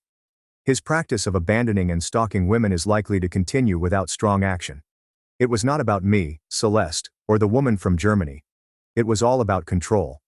And when we escaped his grip, he couldn't take it. The same day the report was released, another woman appeared at the prosecutor's office. Her name was Nadine, and she had been dating Alden just before his incarceration. She brought her laptop, and his search history was still preserved in the browser. For weeks he'd been looking up ways to teach his girlfriend lessons and make her miss him. She discovered her passport stashed in his flat after he was detained. She was meant to be his next victim. The prosecutor added her proof to the mounting pile. That afternoon, I received a letter from my old supervisor back home. She'd heard about everything through mutual contacts and wanted me to know there was a job waiting for me if I wanted it. The letter stated that they will cover my moving expenses and assist me in settling in. I sat there holding it, thinking I had options now. I could stay in Prague, where I had started a new life, or return home on my own terms. Alden's new lawyer attempted to argue that he was mentally unfit to stand trial. But the prosecutor showed all of Alden's preparations before departing me. The airline ticket he bought weeks in advance, the money he gradually transferred out of our joint account, and the apartment lease he signed back home before leaving. Every detail demonstrated clear thought and design, not mental disease. The court denied the insanity plea and scheduled the trial for next month. Elodie arrived at Prague's airport 3 days later, and I went to pick her up. When she spotted me, she burst into tears and pulled me into the longest hug. I was speaking Czech with the cab driver, and she kept looking at me as if she was seeing someone new. She thought I looked different, stronger, like I had finally matured into myself. We returned to my flat, and she couldn't believe I had done everything on my own. The small kitchen, the plants on the window ledge, the work with Selena, and my support group buddies who constantly checking up on me. She kept telling me she was proud of me, and sorry she hadn't noticed what Alden was doing sooner. The next morning, Karina called to say the trial date had been set for next week, and I'd testify by video link so I wouldn't have to be in the same room with Alden. She had arranged for a victim advocate to accompany me during testifying, and we spent the following few days discussing everything that would happen. I was prepared, but the notion of facing him again, even through a screen, made my palms shaky. 2 days before the trial, Alden's mother arrived at my apartment building, and the security guard called to warn me. I went down to the lobby, where she was clutching a box containing Alden's childhood photos and what appeared to be medical information. She began screaming as soon as she spotted me and pushed the documents at me, claiming that physicians had diagnosed Alden with conduct disorder as a child, and that he was sick, not evil. I read the reports of him injuring animals and starting fires, and reminded her that being unwell did not give him the right to harm people. She begged me to dismiss the charges, but I remained calm and stated that the court would determine what happened next. My English class classmates astonished me on the morning of the trial by gathering outside the courthouse with signs proclaiming "Justice for Marin" in both Czech and English. Local media were there, photographing and interviewing the foreign woman who had been abandoned and rebuilt her life. Selena and Linnea stood with me as we watched the gathering swell, and I couldn't believe how many people cared about what happened to me. Damien was giving his deposition to the prosecutor inside the courthouse, and I could hear him through the door discussing the animals Alden had harmed as a youth. He recalled girlfriends who had suddenly departed town without explanation, as well as control routines that had existed for years. Damien's voice cracked when he realized he should have spoken something sooner as the prosecutor painted a clear picture of who Alden truly was. When the trial began, I watched on my laptop as Alden arrived by video from detention, appearing weak and worn but still smiling at the court. The prosecutor's opening statement described everything in detail, from desertion to stalking to hired goons. Alden continued shaking his head, as if none of it was true, but the evidence was there in black and white. When it was my turn to testify, I sat in the little room, with a victim advocate holding my hand beneath the table. I told them about finding his belongings gone and leaving a message saying I'd figure it out. I recalled the nights without food, having to rely on others for assistance, and how he laughed when I called crying. Why does Alden's mother come up suddenly with childhood medical records that she appears to have kept for decades? The timing is convenient, with conduct disorder diagnoses arriving shortly before the experiment begins. My voice only broke once when I talked about learning to survive and discovering strength I didn't realize I possessed. When I finished, the courtroom on the TV went utterly silent. Alden asked to cross-examine me himself, and the court agreed, which made my stomach turn. His comment, "Didn't I provide for you?" revealed his true nature. "Wasn't I glad you didn't have to work?" Each question made him appear worse, as I responded simply and truthfully about control and isolation. He became enraged when I refused to admit that I had been ungrateful, and began shouting that I was distorting everything. The judge had to urge him 3 times to calm down, before threatening to take him off the video link. Celeste then testified about her encounter with Alden and how he had done the same thing to her years before. Then Nadine explained all of Alden's falsehoods about me being insane and following him home, when in reality he had planned everything. The pattern was so obvious that even Alden's court-appointed lawyer appeared uncomfortable defending him. Alden began ranting that everyone was lying and conspiring against him, but no one was listening anymore. The prosecutor saved the finest evidence for last, showing Damien's taped phone call in which Alden confirmed everything. Then came the internet history, which included searches for ways to make someone disappear, and psychological torture methods. The 2 thugs testified on tape that Alden hired them, and showed them my photo. Finally, the prosecutor displayed Alden's phony passport with a different name, which he had been carrying when stopped at the border. Alden completely lost it, and began yelling that I deserved it, because I wasn't appreciative for anything he'd done. He claimed I was nothing without him, and would have died on the streets if he had not taken care of me. The court called for order, but Alden continued to rant about ungrateful ladies who didn't know their place until the guards cut his video feed. The judge delivered the verdict in less than an hour, and I watched on my computer as she read guilty on all charges. Alden received 4 years in Czech jail for stalking, intimidation, conspiracy to conduct assault, and attempted flight from court. After serving his sentence, he would be deported and face additional charges in his own country, for the financial crimes that Damien had discovered. I watched Alden's face break as the guards led him away, and something inside me let go of the fear I'd been harboring. The next morning, I met with a lawyer named Karina in a little office near the courtroom to sign papers to retrieve what Alden had hidden. She brought out documents displaying bank accounts he had formed without notifying me, and safety deposit boxes containing my grandmother's jewels, which he claimed had been lost. My hands shook as I signed each sheet as she recounted how the court ordered everything back, plus damages for my losses. The jewelry was more important than the money since my grandmother gave it to me before she died, and Alden had no right to steal it. When we were finished, I went out with copies of everything, but I felt empty rather than delighted, because getting things back did not erase what had happened. Alden's mother was waiting by the steps outside the courthouse, and I nearly turned around, but she held up her hands to signify she had no intention of harm. She apologized for not seeing what Alden was becoming and for failing to seek him treatment when the warning flags were present. Her eyes were red from crying, and she appeared older than when I last saw her at our wedding 6 years ago. I accepted her apologies but maintained my distance since some bridges cannot be mended, even with the best intentions. When I returned to my flat, I found my door covered in flowers and notes from neighbors in Czech and English expressing their pride in me. Soraya had placed a pot of soup outside my door, along with a note stating that dinner will be at 7 if I wanted company. The other neighbors had signed a card with small drawings and Czech sentences, which I was still learning to read. Elodie helped me carry everything inside, and we sat on my couch, reading each note as the soup warmed on the stove. 3 days later, I met Roland at the embassy to complete my permanent residency application, which included all fresh court records supporting my case. He presented me a paper outlining new rules for abandoned spouses based on my experience. My lawsuit would assist other women avoid the visa turmoil I experienced because Alden abandoned me without legal status. He shook my hand and told me that the embassy would expedite my application given everything I'd been through this year. A week after the verdict, I returned to Linnea's shelter to teach my English lesson, as if nothing had happened. A new woman sat in the corner, crying, and Linnea whispered that she had been abandoned by her boyfriend, leaving her with no money or Czech language abilities. I made tea and sat with her, explaining in simple English that she would get through this, even though it seemed impossible. I gave her the same advice that Linnea had given me. Take each day as it comes and find strength in tiny wins.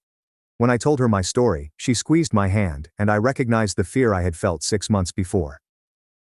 That afternoon, Selena called and asked me to meet at a lawyer's office to sign partnership documents for the cleaning business. She wanted me to handle the English-speaking clients and bookkeeping while she handled the check side of things. We both understood how difficult it was to start anew, therefore the company would specifically hire women who were rebuilding their lives. We shook hands as we signed the contracts, and Selena informed me that my trial publicity had already resulted in 3 new corporate clients. 2 weeks had gone before Elodie packed her bags to travel home, but first we painted my apartment walls a bright yellow. Alden had always said that yellow was too cheerful and made him anxious. But now I could have whatever I wanted. We spent the weekend painting and hanging new curtains I had purchased at the market without seeking anyone's permission. Elodie assisted me in moving furniture exactly where I wanted it, and disposing of anything that reminded me of my previous life. The flat now felt like mine, rather than a transient refuge from my past. Celeste and Nadine wrote to say they were creating an online support group for women who had been abandoned abroad. They wanted me to be a moderator so I could share my story and assist others navigate the system that had nearly ruined me. I instantly typed my acceptance and spent the night composing my first piece about finding strength in the worst-case scenario. The support group already had 50 members from various nations, each with a similar story of being left with nothing. Spring arrived in Prague, and I walked across Wenceslas Square without looking over my shoulder for the first time in months. I went to my favorite cafe and ordered in Czech, which was growing better every week as I trained with neighbors. When I got the pronunciation correct, the server grinned and served me my coffee, which came with a small cookie. I opened my laptop and began writing my entire tale for the support group, while visitors passed by my table. 6 months into my new life, I stood in the embassy, assisting a terrified woman in filling out emergency papers after her husband vanished. She inquired whether things had actually gotten simpler, and I told her that survival was not about regaining what you had lost. It was about learning who you are when you refuse to let someone else's nastiness destroy you completely. I gave her Linnea's business card and wrote my phone number on the back in case she needed someone who understood. Walking out of the embassy, I realized I'd accomplished something Alden never imagined possible without him. I had my own business, an apartment, and friends who genuinely cared about my well-being, rather than dominating me. The woman I was before would never know who I had become, as a result of experiencing the worst betrayal conceivable. My story was not about winning or exacting revenge on those who attempted to harm me. It was about understanding that true strength comes from refusing to give up when someone has left you with nothing. Alden thought dumping me in Prague would teach me how much I needed him, but it taught me that I never did. After Dad mentioned his will, my sister became convinced I wasn't family and replaced my test results, but the evidence destroyed her lies. I'm 28. My sister Rachel is 31 years old. We've always had a decent relationship. We're not particularly tight, but we get along well at family gatherings and occasionally text each other, as is customary for siblings. Our father is fairly well off, owning a thriving contracting business that he started from nothing. Mom died 8 years ago from cancer. Dad began discussing amending his will approximately 6 months ago. Nothing dramatic, he simply stated that he wanted to ensure that everything was in order, possibly by establishing some trusts. It's rather natural for someone in their early 60s to be thinking about retirement and legacy preparation. Rachel and I are his only children, therefore we would split his assets. Rachel's behavior toward me has changed dramatically since then. I mean entirely different. She moved from being a normal sister to something I can't even describe. Suspicious and unfriendly. She keeps making bizarre comments about how I don't fit in with the family, and how I've always been different. We were having dinner at Dad's house when she first said something. She was going through old family photos on his mantle and came across this image of me as a newborn. She stared at it for far too long before saying, "You know, you really don't look like either Mom or Dad in this picture." I shrugged it off because really newborn images are very useless for assessing family resemblance. All babies resemble wrinkly potatoes, but she kept going. "No, seriously. Look at your nose. Look at your eyes. Where did those features even come from?" She held the photograph up to my face. Dad was in the kitchen and did not hear this conversation, but I was starting to feel uneasy. I told her she was being odd and that many children do not look like their parents. I mean, genetics are complicated, right? Sometimes you inherit your great-grandmother's chin, your uncle's eye form, or whatever. But Rachel just gave me that look, as if I was lying about something. What really bothers me is how she started talking about me being false among other family members. At my cousin's birthday party last month, I overheard her telling our aunt that she had always felt something was wrong with me. When she noticed I was listening, she didn't even look ashamed. She simply shrugged and walked away. The strangest thing is that she has gotten concerned with family genetics and inheritance issues.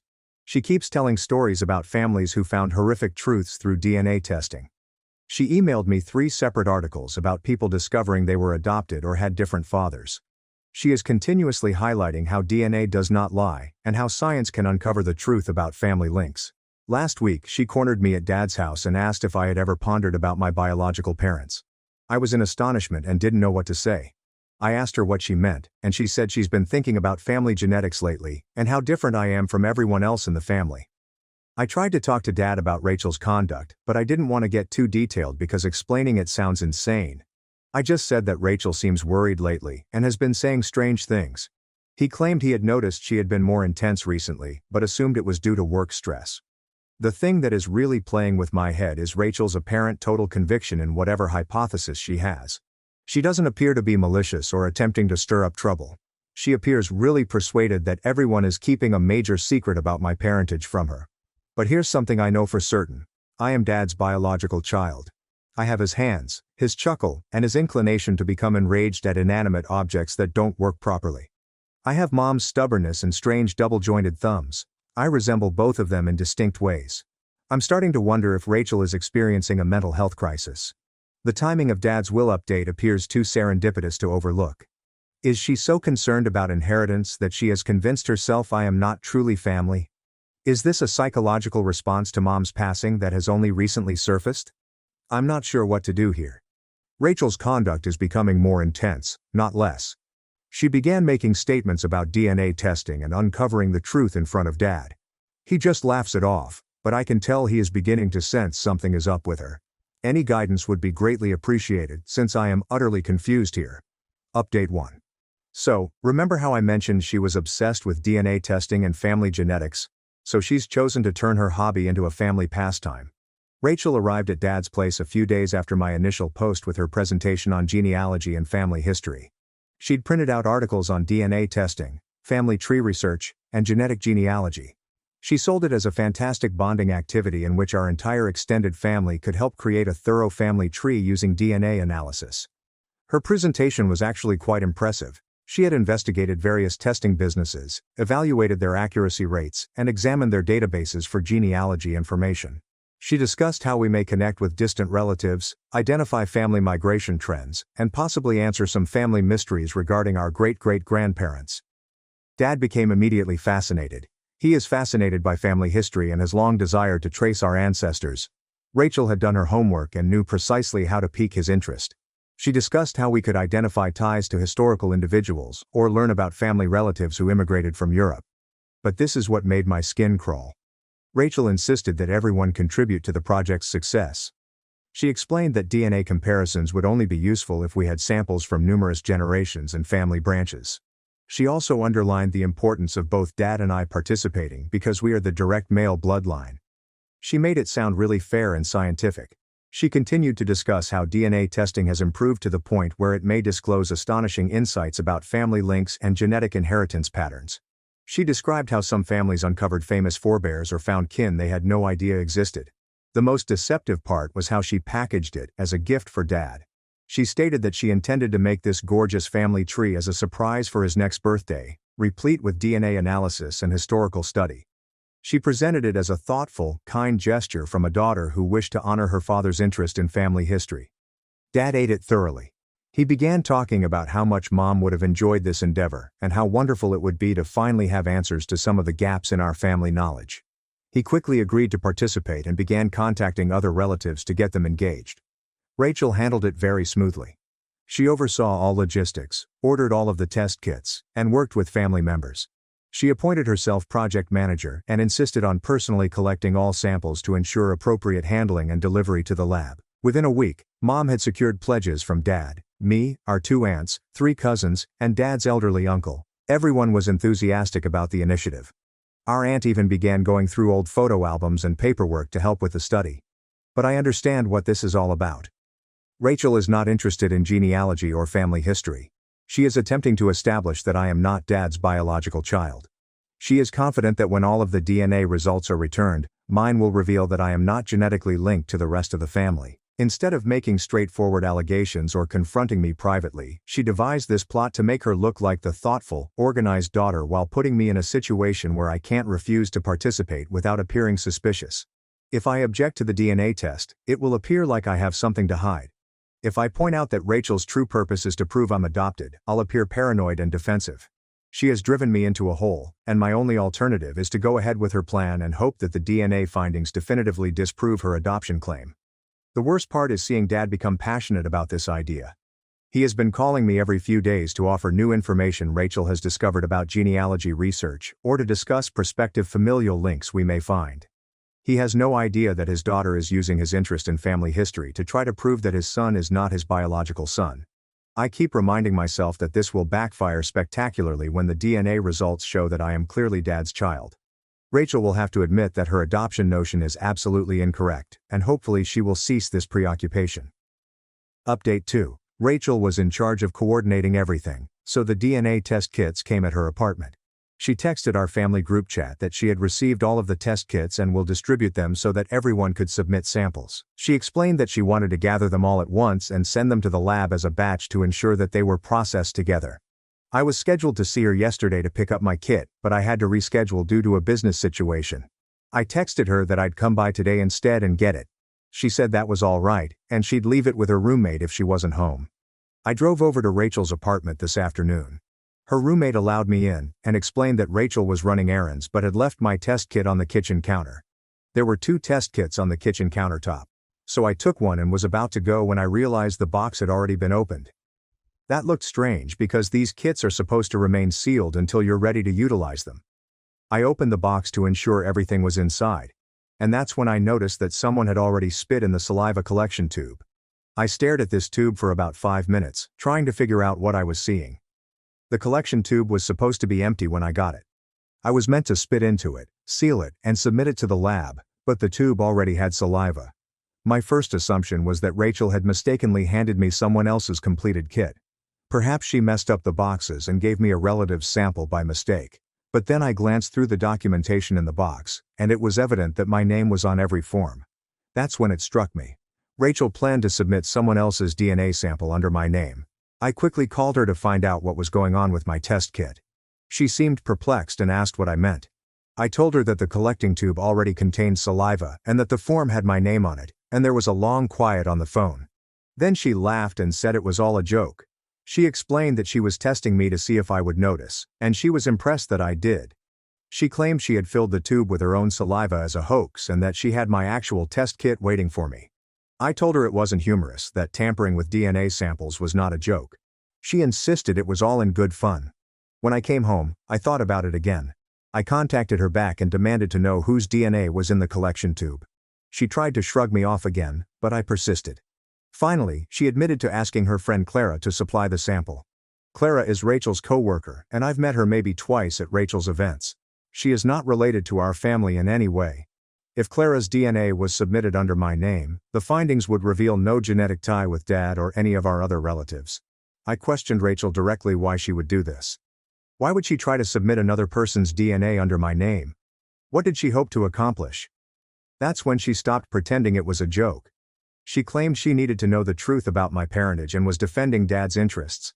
She said that if I was really Dad's kid, I shouldn't be frightened to take the test properly. But if I had anything to hide, this would expose it. Her logic made no sense. She seemed to believe that submitting phony DNA under my name would reveal me as a fraud. For example, if the phony results revealed that I was unrelated to the family, her adoption argument would be proven right. I attempted to describe how insane this was. I informed her that contributing someone else's DNA would only confirm that Clara is unrelated to our family, which we already knew. It would not prove anything about my true genetic tie with Dad. But Rachel was not listening to logic.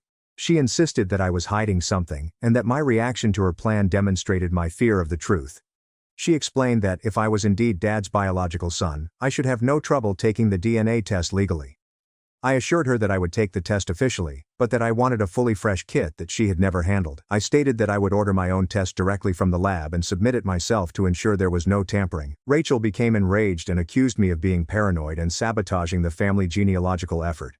She claimed that everyone was thrilled about the research and that I was ruining it with my suspicious conduct. I pointed her that she was the one acting suspiciously by attempting to submit forged DNA samples, but she just continued deflecting and stating I was overreacting to what she described as a harmless prank. She hung up on me when I stated I was going to tell Dad about what she had tried to do. She quickly texted me, pleading me not to involve Dad and promised not to tamper with my actual DNA sample if I just let it go.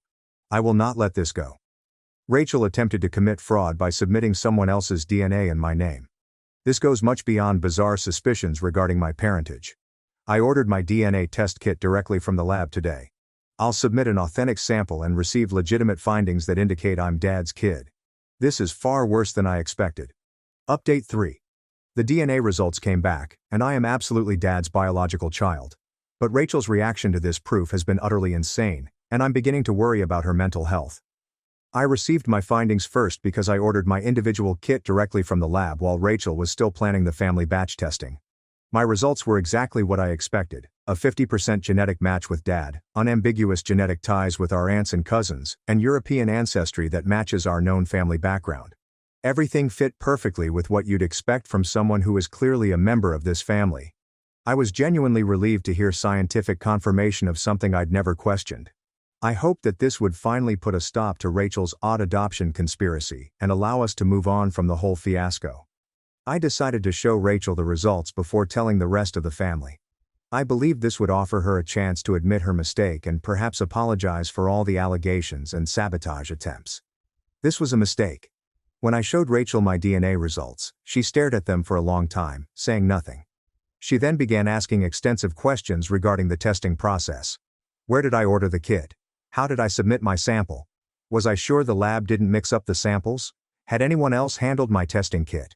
I indicated that I had ordered the kit directly from the company's website, submitted the sample myself, and monitored the entire process to ensure that there was no contamination or mix-up. The results were undeniably accurate. Rachel responded by accusing me of tampering with the exam.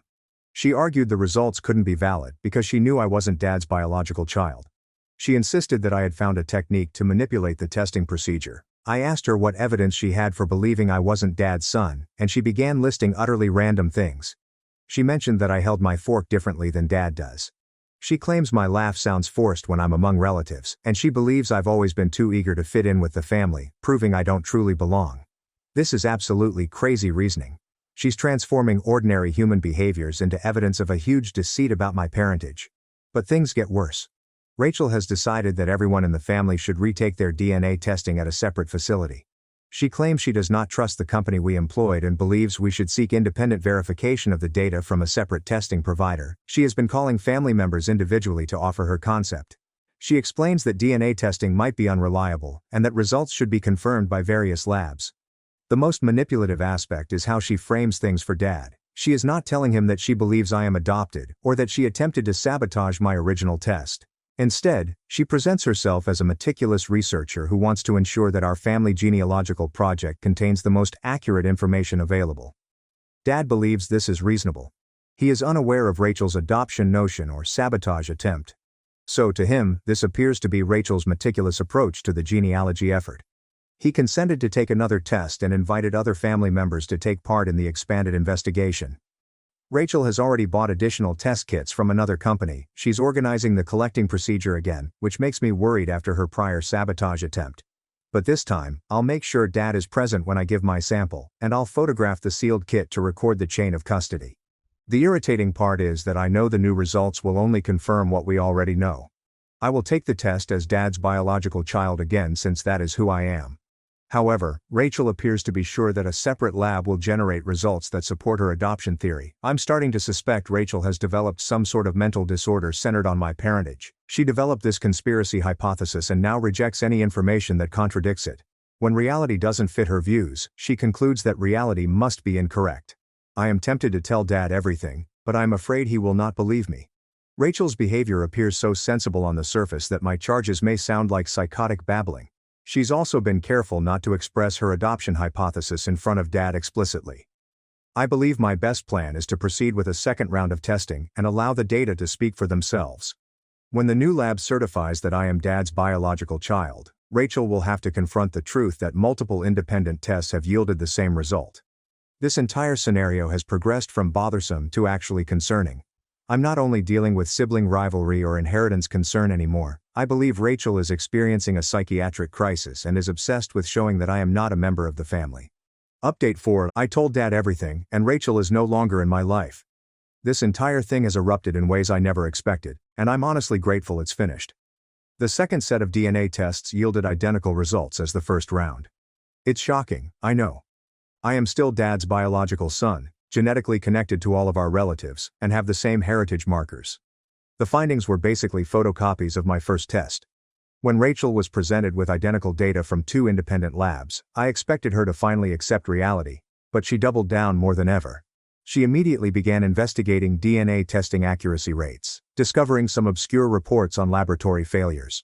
She began to assert that both labs had made the same mistake, or that there was some sort of systemic contamination affecting my samples especially. However, she reached a breaking point when she began contacting other family members directly with her adoption notion. She had previously kept her doubts fairly hidden, but after the second round of test results revealed I was Dad's son, she evidently decided that subtlety was no longer an option. She called our cousin Ethan and expressed significant doubts about my origins, believing Dad was deceiving himself about having a biological son. She requested Ethan to assist her persuade Dad to request a third round of tests at a lab she would personally choose and oversee. This conversation confused Ethan totally.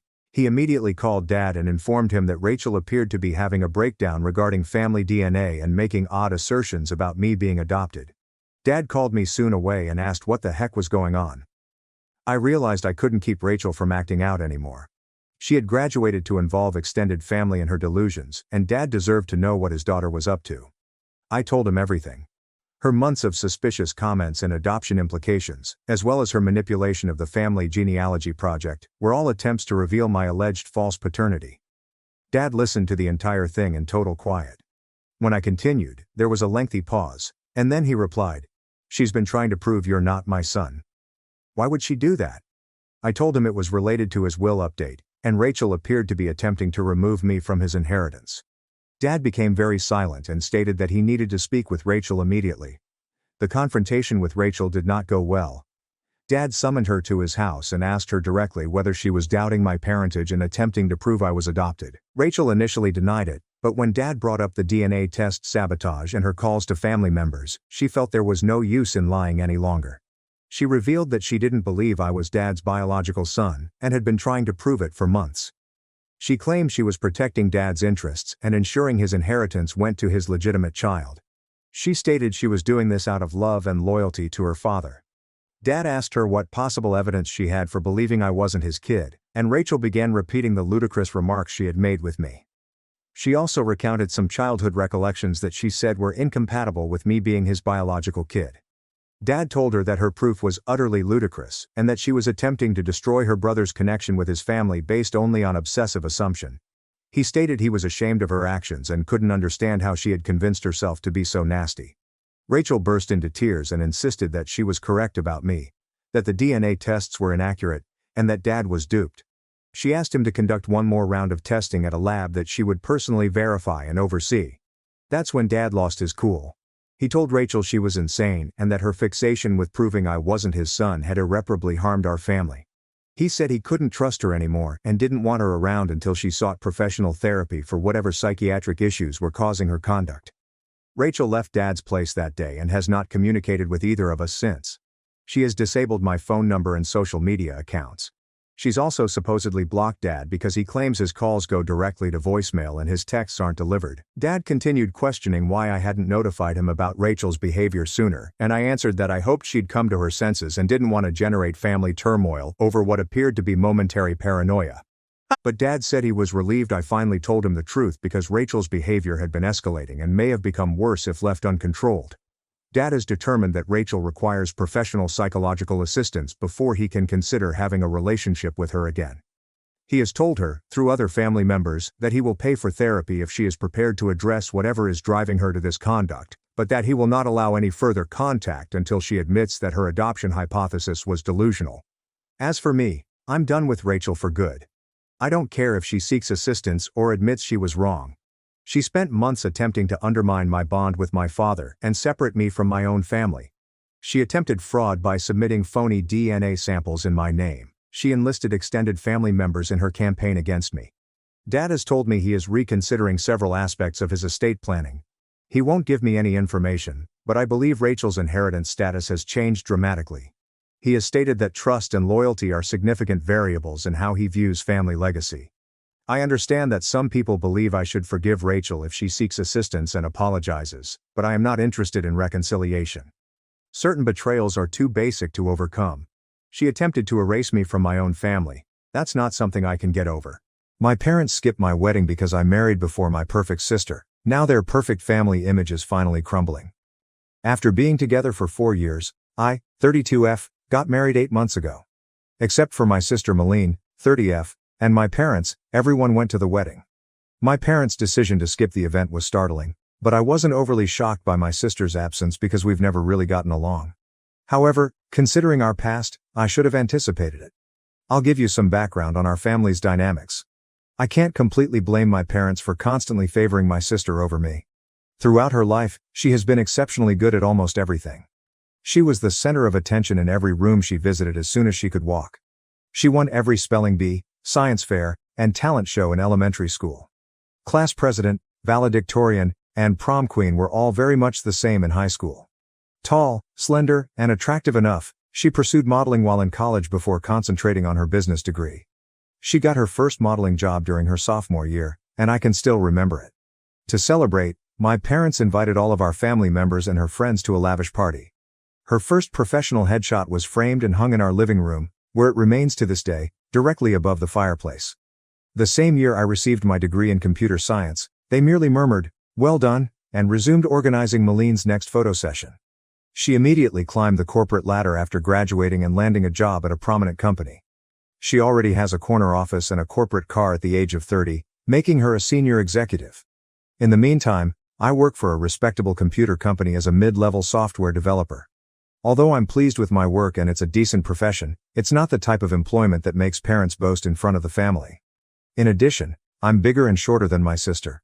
My mother made crude remarks about my appearance, signed me up for workout classes I didn't want to attend, and put me on diets all the time when I was growing up.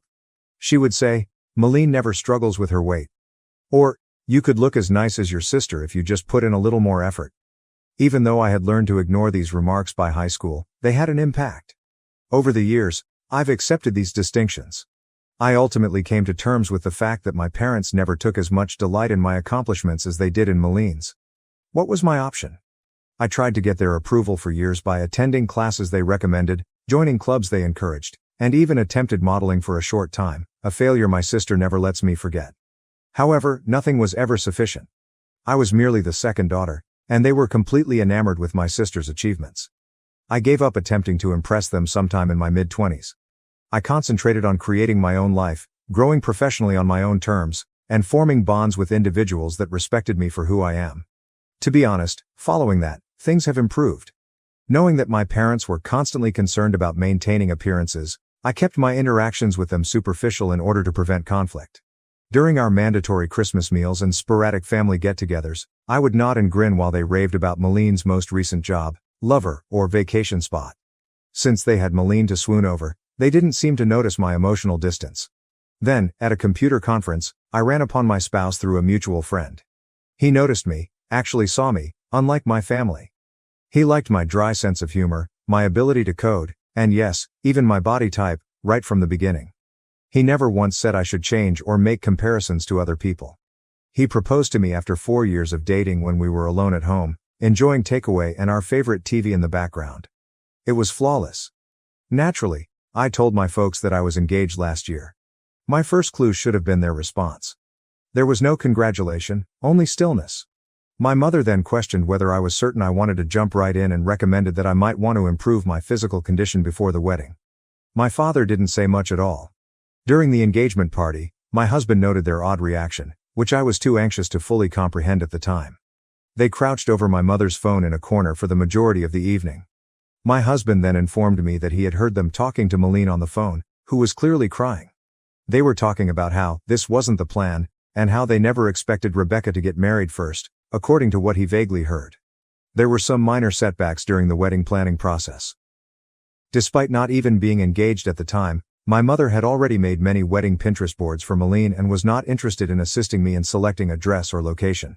My mother merely remarked that it was practical and suitable for my figure. When I selected my dress, a straightforward yet exquisite A-line gown that made me feel lovely. My future mother-in-law, who treated me like the daughter she never had, and I ended up working together on the majority of the preparations. I carefully reviewed and double-checked the guest list with my spouse to be sure no one was overlooked before sending out both electronic and paper wedding invitations. I am certain that my parents received theirs because the electronic invitations included red receipts. I called, texted, and emailed them several times after realizing they hadn't RSVP'd. My mails were either ignored or met with evasive responses stating that they were very busy and needed to check their schedules. I couldn't waste too much energy worrying about it because I was too busy getting ready for the wedding.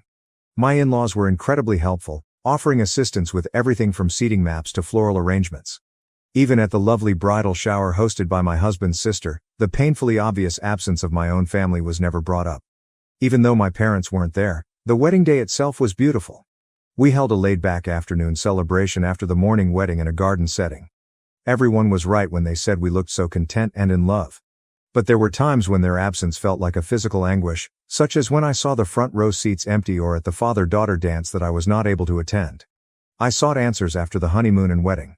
They said they were deeply hurt, that they had never gotten a formal invitation when I eventually reached them on the phone. My mother launched into a lengthy tirade about how careless I was, how she had always wanted to assist in organizing her daughter's weddings, and how she couldn't comprehend why I would leave them out of such a significant occasion. I was perplexed by this since I was positive we had given them both kinds of invitations. During the call, I verified that we had indeed sent them by looking through our records. Even the physical invitation's delivery was confirmed. I didn't confront them about their attempts to gaslight me. I just said I was sorry for the error and hung up. Later, my husband brought up a number of incidents that demonstrated their true intentions, such as the way they appeared surprised rather than delighted when we told them we were engaged, or the way they continued coming up with reasons not to assist with the wedding planning. Because he didn't want to add to my anxiety during the wedding planning process, he hadn't brought up these findings earlier, but in retrospect, the pattern was clear. The idea that I, the less successful daughter, was getting married before their beloved Malene was too much for them to bear. Their demeanor simply served to validate what I had always suspected but had resisted, that I would never be able to compete with my sister in their eyes. The most depressing thing was learning that even my wedding day, which ought to have been a celebration of love and fresh starts, turned into yet another front in their never-ending war to preserve their ideal family image, with Malene at its core. Malene recently got engaged to someone she's been dating for a year, according to family members I spoke with. In family group conversations that I don't participate in, my parents openly express their excitement about organizing an elaborate wedding for her. They are already boasting about securing upscale locations and luxury gowns, and my mother is taking Malene to private fittings at upscale stores. All the mother-daughter time I was not allowed. It's intriguing that a large number of our family are suddenly refusing to go to Malene's wedding and engagement party. My parents' actions at my wedding apparently became a topic of conversation in the family. I just tell my family members what I think is real when they inquire as to why my parents didn't attend my wedding. They couldn't bear it when I married before their beloved daughter. I present the facts as I perceive them, without embellishment or an attempt to win sympathy.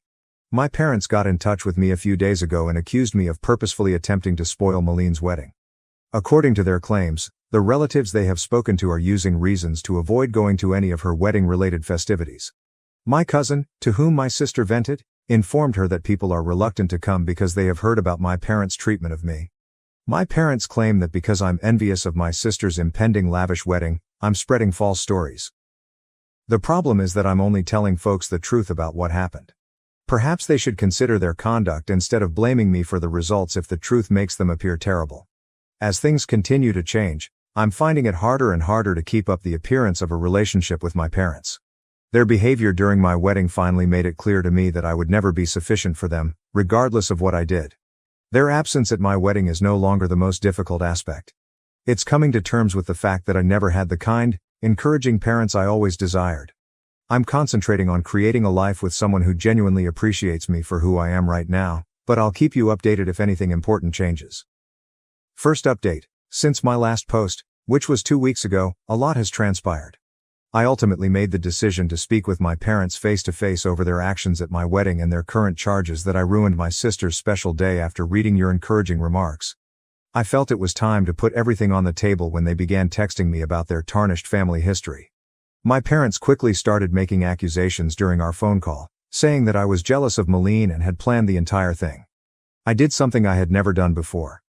I agreed with them, but not in the way they had anticipated. In place of defending myself as I usually would, I said to them, "You're correct. I'm envious. Not Malene's career, not her accomplishments, not her appearance. I'm envious of the unwavering love and support you've shown her, which you never even made an effort to show me." There was a pause in the line. My mother then began claiming that I was exaggerating and that they had always treated us equally. Something broke inside of me at that moment. Feelings that had been repressed for years came flooding out. I informed them of each birthday when Malene's most recent success eclipsed my own accomplishments. When Malene had a modeling callback, my mother canceled my high school graduation dinner. About how her prom outfit cost more than the total cost of my college textbooks for a year. I continued despite my father's attempts to cut me off by accusing me of exaggerating. I talked about how it was to watch them spend years organizing my sister's fictitious wedding while showing no interest in my own. I told them how painful it was to see my parents' seats vacant and how my mother-in-law had to help me with everything, from wedding preparation to clothing buying. Their reaction was instructive. They flipped it on me rather than accepting any of my arguments. "Why did you never speak up if you felt this way?" As if I hadn't tried to speak with them for years, my mother insisted. My father went on to say that by discussing these emotions with our family members, I was being unjust and spiteful. My mother said something at that point that ultimately clarified everything. "We never imagined you'd go to such lengths as to try to ruin Malene's wedding out of spite, but we always knew you were insecure about her success," she stated. "This is not how we brought you up." I became aware that they couldn't even hear me. They believed that their behavior and my emotions had nothing to do with the entire circumstance. It has to do with Malene's reaction. They were more worried about her impending nuptials than the hurt they had caused me, even during this discussion about their absence from my wedding. I didn't attempt to make things better for the first time in my life. I didn't retract or apologize. Rather, I expressed my thoughts to them directly. "You're correct on one point. I was raised by you. You instilled in me the belief that I would never measure up. That Malene's accomplishments would always be more significant than mine. That upholding your ideal family image was more essential than my feelings. However, you also taught me that I deserve better than this, which was something you didn't mean to teach me." Before my father spoke, there was a long pause. He spoke in a cool, collected tone. "Maybe it's time for us to stop acting like we're bad parents, since you've already determined that we are and you obviously take pleasure in seeing us suffer. Since you are family, we assumed you would assist in resolving this issue, but it is clear that you have made your own decisions." The last blow was delivered by my mother. "Perhaps you simply couldn't cope with not being the center of attention, even though we always tried to treat you both fairly. Rebecca, that's not our fault. You made the decision to play the victim." I refrained from arguing. Why would it matter? Everything I had been saying had just been validated by them. They were unable to admit their involvement in any of anything, even at this last discussion. I just hung up and said goodbye. I was surprised to feel relieved after the call. Tears were shed, to be sure, but they weren't the frantic, heartbreaking ones I remember from my early years. They were liberating tears. For the first time, I had expressed everything I needed to say without holding back or feeling guilty about how I felt. Later, my husband saw me gazing at the sunset from our back porch. He sat next to me and grasped my hand without saying anything. "They're never going to change, are they?" I asked him after a time. "No, but you have," he said, squeezing my hand. "And that is what counts." He is correct. I've changed. The young child who frantically tried to win her parents' approval is no longer there. They no longer need to validate the woman who came out of that last conversation. Although acknowledging that my parents will never be the people I need them to be is painful, it is not as painful as holding out hope that they would change. For the first time, I don't really care what happens with my sister's wedding or the family drama. I've had my say, and they now have to deal with whatever comes up. The most peculiar aspect? I feel as though a burden I've carried my entire life has finally been lifted. Although it's not the happy ending I had hoped for with my parents, perhaps it was the one I needed, the ability to quit striving for love that ought to have come naturally. Second update. 3 days have passed since my run-in with our parents, and things have taken a surprising turn. Malene made the decision to become involved in the drama, but her strategy failed horribly. My sister sent me a thoughtfully composed message yesterday morning. She had developed a condescending tone over the years, and it was evident in her text. "What you said to your parents was totally inappropriate. They have helped us through every stage of our lives and given us everything. You cannot simply blame them for being poor parents because you are insecure about the decisions you have made in life. She continued the message with her typical blend of moral superiority and covert jabs. I understand that your wedding wasn't exactly what you had envisioned, but that doesn't mean you should try to destroy mine.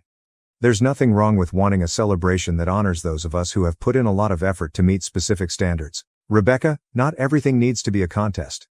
I didn't bother to answer. I've discovered that interacting with her merely provides her with more ammunition after years of putting up with her manipulative conduct. I just blocked her number instead. Malene has never been one to put up with being ignored, so I assumed that would be the end of it. My husband, who was laughing so hard that he could not speak, called me at work a few hours later. Malene was apparently unable to get in touch with me directly, so she found his personal number, probably via a common acquaintance, and sent him a string of texts outlining the precise reasons why our sister relationship has never been good. She began her initial communication to him in a sufficiently professional manner. As Rebecca's sister and someone who cares deeply about our family's well-being, I feel compelled to reach out. However, it soon turned into her actual motivations. She informed my husband that he had an obligation to help me behave in a more suitable manner because he was the new man in Rebecca's life. The messages become increasingly patronizing. Family dynamics are complex, she told my husband, a professional software architect with an MBA, adding that someone with Rebecca's sensitivity might not understand the bigger picture. She advised him to assist me in seeing reason before I irreparably harm family relationships. Her attempt to play on what she believed to be his social climbing impulses was the true kicker, though. In fact, she wrote, "Surely you understand that maintaining good relationships with successful family members like myself could be beneficial for your future. Rebecca's behavior is only hurting her own prospects and, by extension, yours." Having always been able to see through Malene's facade, my spouse thought her attempt at manipulation was humorous. He particularly liked her presumption that her business rank or the prospect of networking opportunities would somehow impress him. In his own words, "She really doesn't know me at all, does she?" We went over the messages together when I got home that night. I was laughing with my hubby instead of feeling offended or upset. Seeing Malene's deceptive methods exposed, particularly when they were aimed at someone who was totally impervious to them, was liberating. I learned something significant about my sister as a result of this encounter. She is still that insecure adolescent who needs to tear others down in order to feel superior, despite all of her achievements and success. It's clear how little she knows about good relationships that she believed she could control me by manipulating my husband. When her direct approach failed, she swiftly turned to trying to use my husband against me, which was the most revealing aspect. She used to do precisely that in high school. She attempted to turn my friends against me when she was unable to bully me directly. Different decade, same strategies. With this fresh viewpoint, I now understand how Malene's actions went beyond simple sibling rivalry throughout our early years. She made a concerted effort to keep her status as the favorite child, always telling our parents, and me, how much better she was. She had to overshadow whatever I accomplished. She had to point out my shortcomings to everyone I made friends with. My response to her games is different now. Her messages would have caused me to fall into self-doubt 10 years ago. I would have been upset and hurt 5 years ago. Today? Simply put, I'm sick of the drama and find her blatant attempts at manipulation amusing. My husband's response was ideal. Rather than becoming embroiled in her drama, he merely responded, "Thank you for your concern about Rebecca's well-being. As her husband, I'm focused on supporting her happiness, not managing her behavior. I think it's best if you direct any future concerns to Rebecca directly. Have a nice day." Malene sent one last message after not receiving the desired response. "I see she's poisoned you against the family too. Don't say I didn't try to help when this all blows up in your faces." Ironically, Malene's attempt to assist has further strengthened my resolve to keep my distance from the destructive dynamics of my family. Nothing has changed, as evidenced by her messages to my spouse. She is still the same cunning individual who feels the need to dictate every story and who perceives any departure from her ideal family script as a danger. Knowing that her attempts at persuasion were so totally unsuccessful is perhaps the most pleasant aspect of the entire incident. She succeeded in bringing my spouse and I closer together rather than causing us to drift apart. Totally unconcerned by her fears of social repercussions, we joked about her texts and planned a weekend trip during the evening. I've come to understand that true family isn't about upholding facades or dictating stories. It's about standing together, laughing together, and supporting one another when someone tries to manipulate you, even your own sister. I'm more certain than ever that I'd be better off keeping a safe distance from Malene's wedding drama. Instead of getting sucked into my family's never-ending power struggles, my husband and I have made the decision to concentrate on creating our own happiness. Success is said to be the best form of retaliation, but I'm coming to realize that real success isn't about impressing people. It's about accepting your decisions and surrounding yourself with individuals that encourage rather than impede your own development. I feel more successful than ever by that metric. Third update. After my sister's unsuccessful attempt to control my husband 2 weeks ago, things have taken unanticipated turns. The situation is becoming worse despite my parents' desperate attempts to repair their reputation. I found out through family ties that my parents have been on a mad quest to correct the narrative. They have been phoning each relative separately and accusing me of spreading vile tales because I'm envious of Maline's ideal wedding. They claim that I'm just resentful since her wedding will be far more sophisticated and gorgeous than mine was. According to their most recent tale, I purposefully left them out of my wedding so I could act like the victim. It's funny that they still reside in the same home they've owned for 30 years and have the same email addresses since the invention of email, but they're saying I sent their invitation to an old email address and an old physical address. The good news is that their attempts to limit the harm are failing miserably. Our family members don't believe it.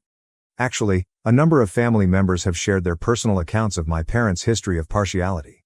According to one aunt, my mother had previously engaged in similar antics at family weddings in an effort to guarantee that Maline was the life of the party. The way my extended family has reacted to my parents' manipulation is the most fulfilling development.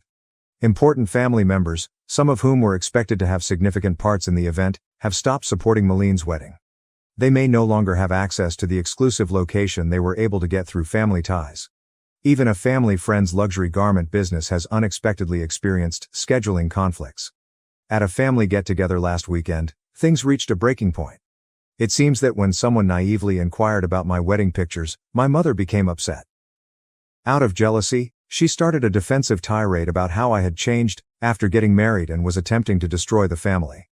Her tantrum backfired, stunning a number of relatives who were unaware of the circumstances and further harming their well-maintained reputation.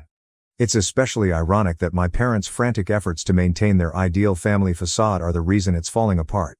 Each time they attempt to justify their absence from my wedding, they wind up disclosing more about who they really are.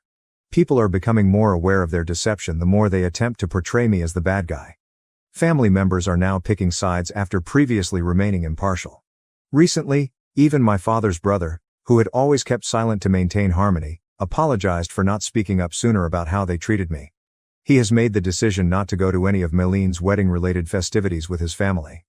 I don't have to answer any of this explicitly, so I haven't. The truth is taking care of everything for me. Maline and my parents always wind up revealing more of their destructive conduct when they attempt to twist the tale.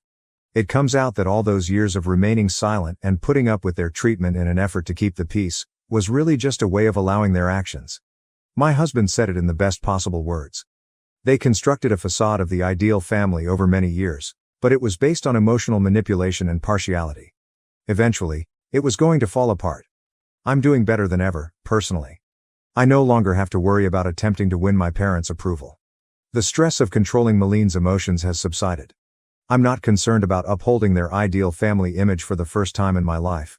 Sometimes the best retaliation is just letting the truth speak for itself rather than taking action. I'm grateful to Reddit for giving me the courage to advocate for myself. You have no idea how much your guidance and encouragement have meant to me along this path. Sometimes you need to see what true family support looks like from strangers you met online. Thank you for watching. If you haven't subscribed yet, please do so and hit the notification bell to stay updated with more shocking real-life stories happening around you. My parents tried to give my inheritance to their favorite daughter, but my grandparents had a surprising twist in store. Male 28-year-old comes from a family with a convoluted and long history of favoritism. My younger sister Amy, 25, has always been preferred by my parents, especially Dad, over me. Starting in our childhood, this partiality only got worse as we grew up. Amy was the golden child from my earliest memories. Our parents threw her an elaborate birthday party including professional face painters, a bouncy castle, and a petting zoo when I was 5 and she was 2. I had a store-bought cake and a little family supper for my birthday that same year. This helped to define the tone for years to come. The differences became clearer as we aged. Amy always received the newest toys, the greatest clothes and most attention. I recall saving months of allowance for a new bike when I was 10 years old.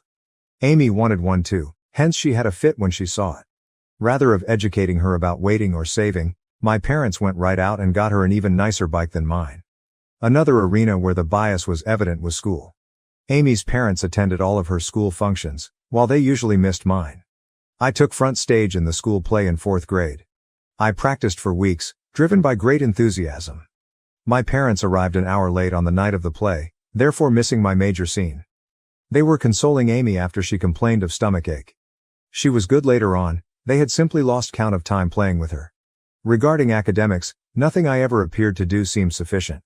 I joined the math club, often received straight A's in middle school, and even took first place in a regional science fair. Though my parents hardly noticed these successes, they gave Amy a celebratory dinner and purchased her a new phone as encouragement to keep getting better when she scored a B+ on one test in her weakest subject. In particular, high school was difficult. With an eye toward their approval, I put myself into whatever activity I could. Along with keeping a 4.0 GPA, I was editor of the school newspaper, debate team captain. Amy coasted through school, hardly keeping a C average, and spent much of her time hanging out with friends. I was chosen from our university as one of 2 junior year applicants to participate in a famous summer program at Harvard. It was such an honor, and I felt great. My dad grumbled and moved the topic to Amy's forthcoming dancing performance when I told the news over supper. At least my mother remarked, "That's nice," but she moved on fast. My parents couldn't bring me to the airport on the night Amy's concert fell on the same day I was leaving Harvard as they wanted to see Amy perform. I asked the parents of a friend for a ride. Another agonizing experience was the college application process. I worked months on improving my essays, engaged in extracurricular activities, and SAT preparation. Several elite colleges accepted me and I was given a sizable scholarship to my ideal college. When I told my parents about this at supper, their reaction was barely passable. "That's good, but don't let it run to your head. College isn't everything," my dad advised. "Just remember about us when you're off becoming a big shot," my mother said. On the other hand, my parents were quite understanding when Amy barely passed high school and chose not to attend college. They admired her for knowing herself and for defying social expectations. Something they never done for me, they even paid for her a car as a graduation gift. Emotionally, this persistent favoritism suffered me greatly. Over my teens and early 20s, I battled anxiety and despair. Beginning therapy in college, I came to realize that my parents' actions were not my fault. Years of effort were needed to develop my self-esteem and learn to validate myself rather than depending on my parents' approval. My immediate family did not help me, yet I still managed to lead a decent life.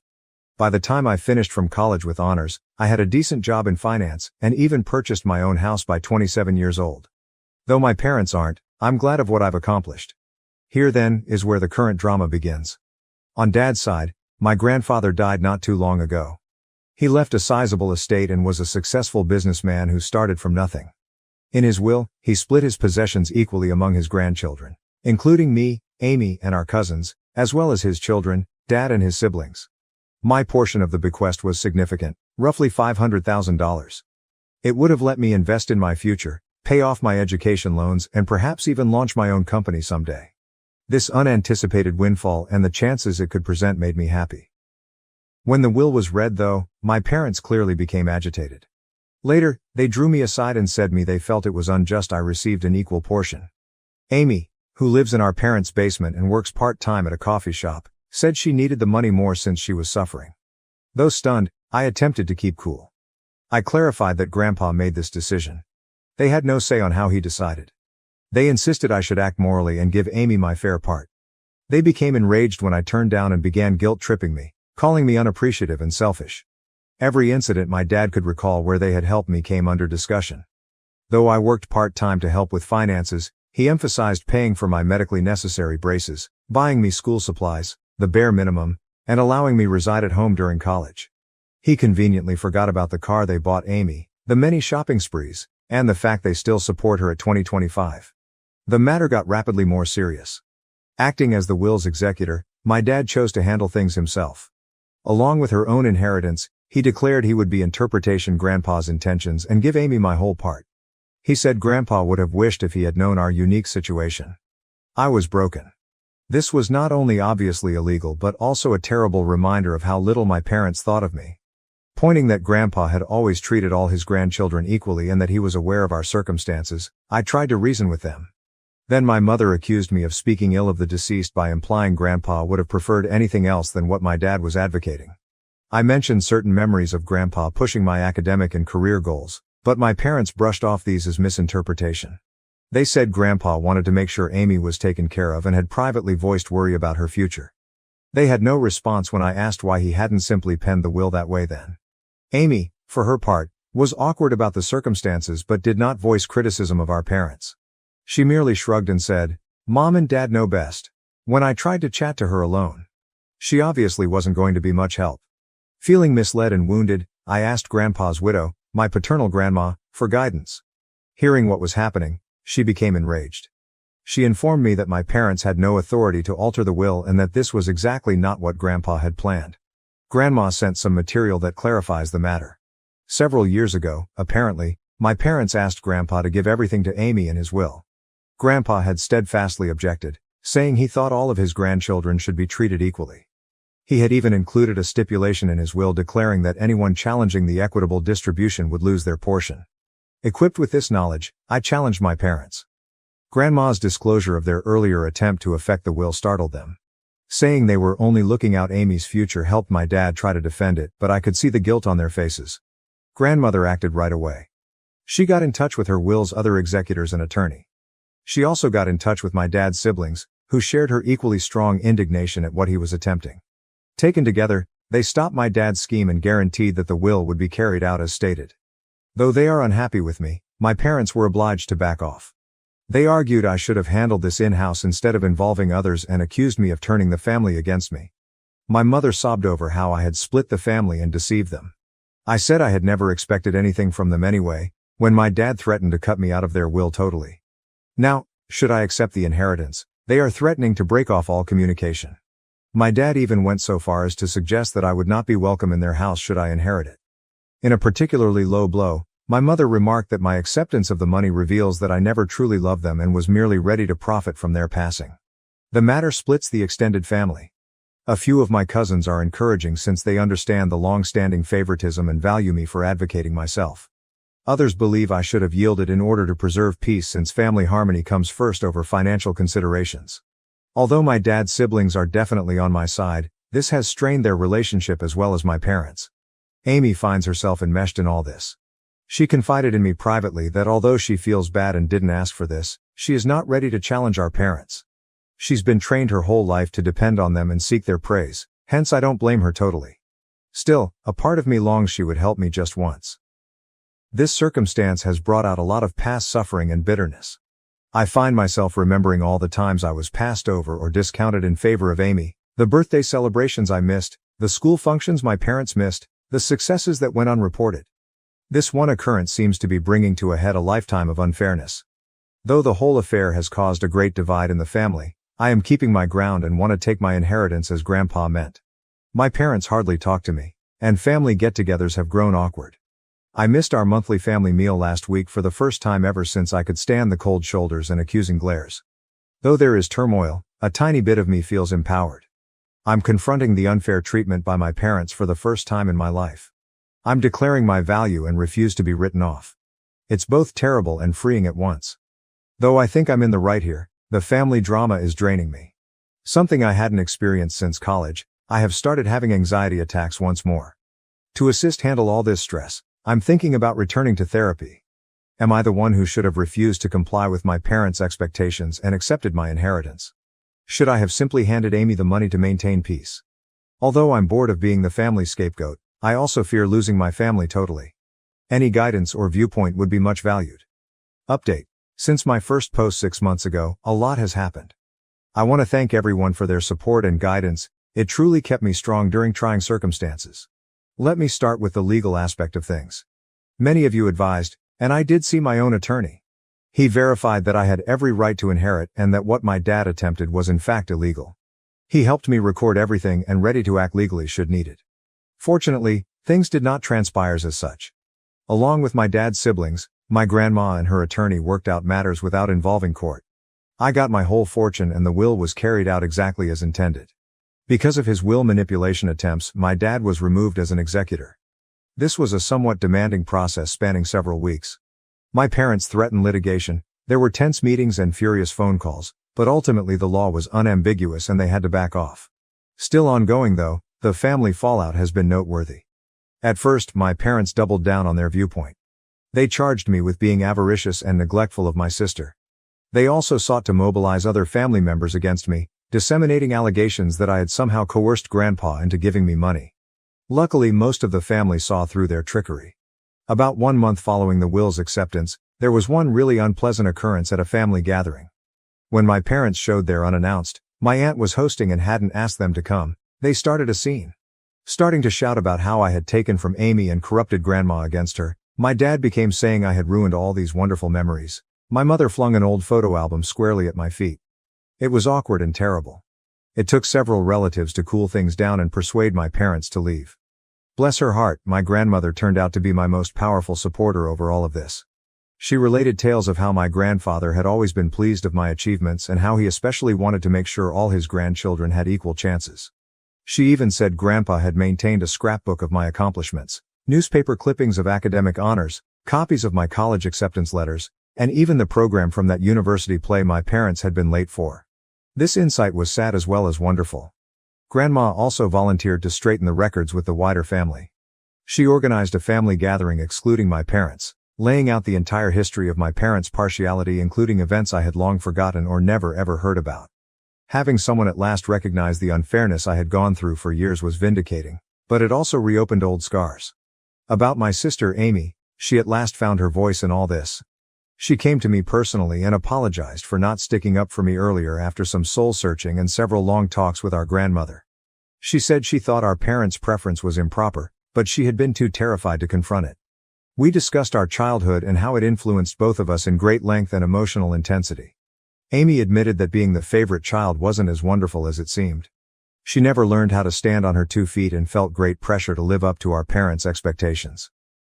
She told tales of times she yearned to accomplish things on her own, but our parents would swoop in and handle everything for her, therefore depriving her of the opportunity to develop and learn from her mistakes. For our relationship, this talk marked a sea change. We began to mend the sibling link our parents' partiality had broken. Just the two of us have been routinely meeting for coffee to discuss and encourage one another through this family crisis. Declaring that she was going to pay for college with her inheritance astonished everyone. She claimed seeing me stand up for myself motivated her to start managing her own life.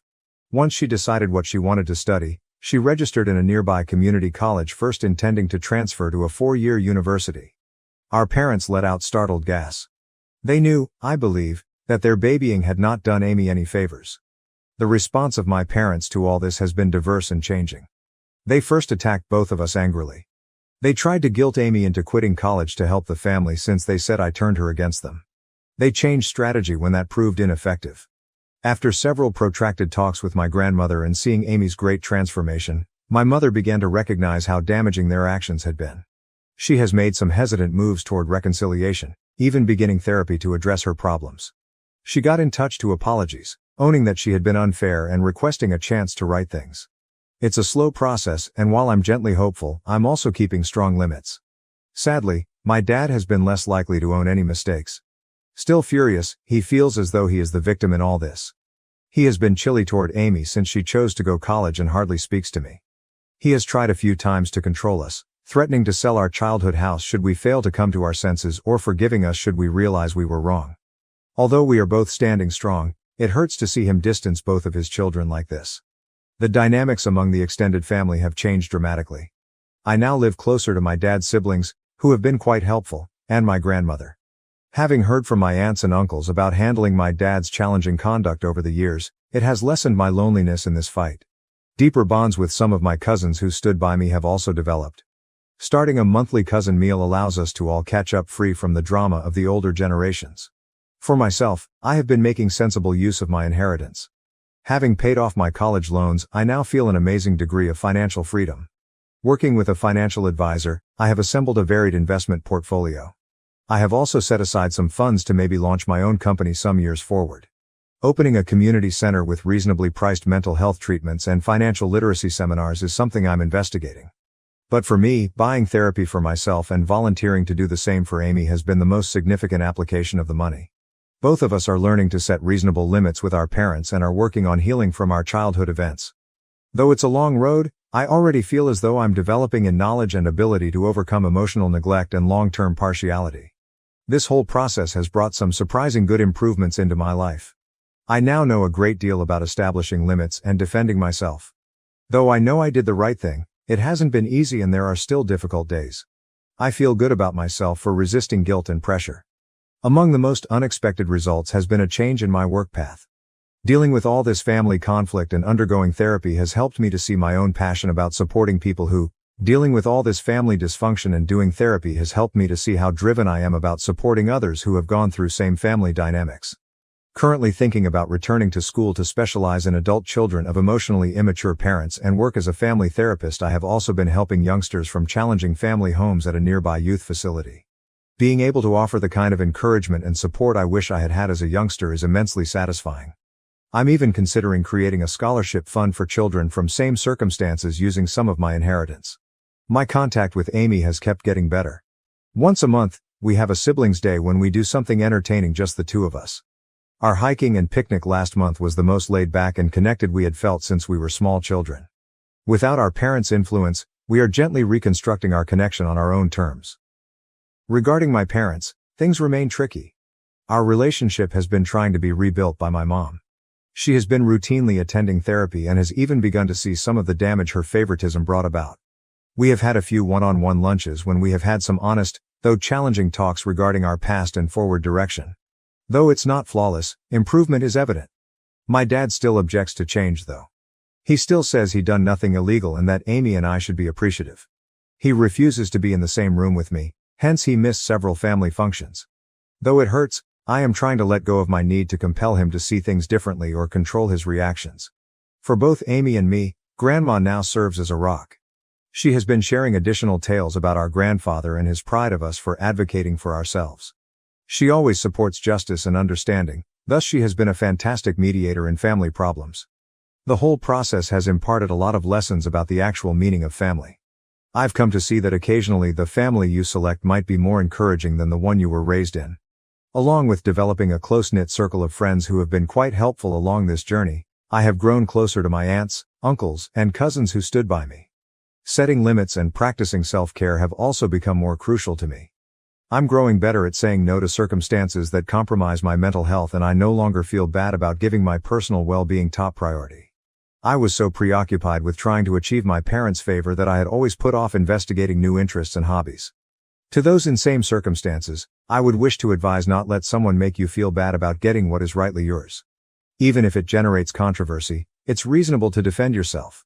Though family dynamics might be complex, you are deserving of fair treatment. Remember, you never have too late to begin developing the life you are due. See a therapist if necessary. Surround yourself with encouraging people. And don't hesitate to establish limits. Who you are personally defines your value, not how your family treats you. I want to thank each of you once more for your suggestions and encouragement. It meant more than what you would have known during a really trying period. Although the road has not been simple, I am excited about the future and confident in self-assurance I have not experienced in years. Where this new chapter of my life will lead excites me, and I am resolved to stop the pattern of favoritism and build better relationships in my own future family. Regarding my parents, things remain tricky. Our relationship has been trying to be rebuilt by my mom. She has been routinely attending therapy and has even begun to see some of the damage her favoritism brought about. We have had a few one-on-one lunches when we have had some honest, though challenging talks regarding our past and forward direction. Though it's not flawless, improvement is evident. My dad still objects to change though. He still says he done nothing illegal and that Amy and I should be appreciative. He refuses to be in the same room with me, hence he missed several family functions. Though it hurts, I am trying to let go of my need to compel him to see things differently or control his reactions. For both Amy and me, Grandma now serves as a rock. She has been sharing additional tales about our grandfather and his pride of us for advocating for ourselves. She always supports justice and understanding, thus she has been a fantastic mediator in family problems. The whole process has imparted a lot of lessons about the actual meaning of family. I've come to see that occasionally the family you select might be more encouraging than the one you were raised in. Along with developing a close-knit circle of friends who have been quite helpful along this journey, I have grown closer to my aunts, uncles, and cousins who stood by me. Setting limits and practicing self-care have also become more crucial to me. I'm growing better at saying no to circumstances that compromise my mental health, and I no longer feel bad about giving my personal well-being top priority. I was so preoccupied with trying to achieve my parents' favor that I had always put off investigating new interests and hobbies. To those in same circumstances, I would wish to advise not let someone make you feel bad about getting what is rightly yours. Even if it generates controversy, it's reasonable to defend yourself. Though family dynamics might be complex, you are deserving of fair treatment. Remember, you never have too late to begin developing the life you are due. See a therapist if necessary. Surround yourself with encouraging people. And don't hesitate to establish limits. Who you are personally defines your value, not how your family treats you. I want to thank each of you once more for your suggestions and encouragement. It meant more than what you would have known during a really trying period. Although the road has not been simple, I am excited about the future and confident in self-assurance I have not experienced in years. Where this new chapter of my life will lead excites me, and I am resolved to stop the pattern of favoritism and build better relationships in my own future family. Thank you for watching. If you haven't subscribed yet, please do so and hit the notification bell to stay updated with more shocking real-life stories happening around you.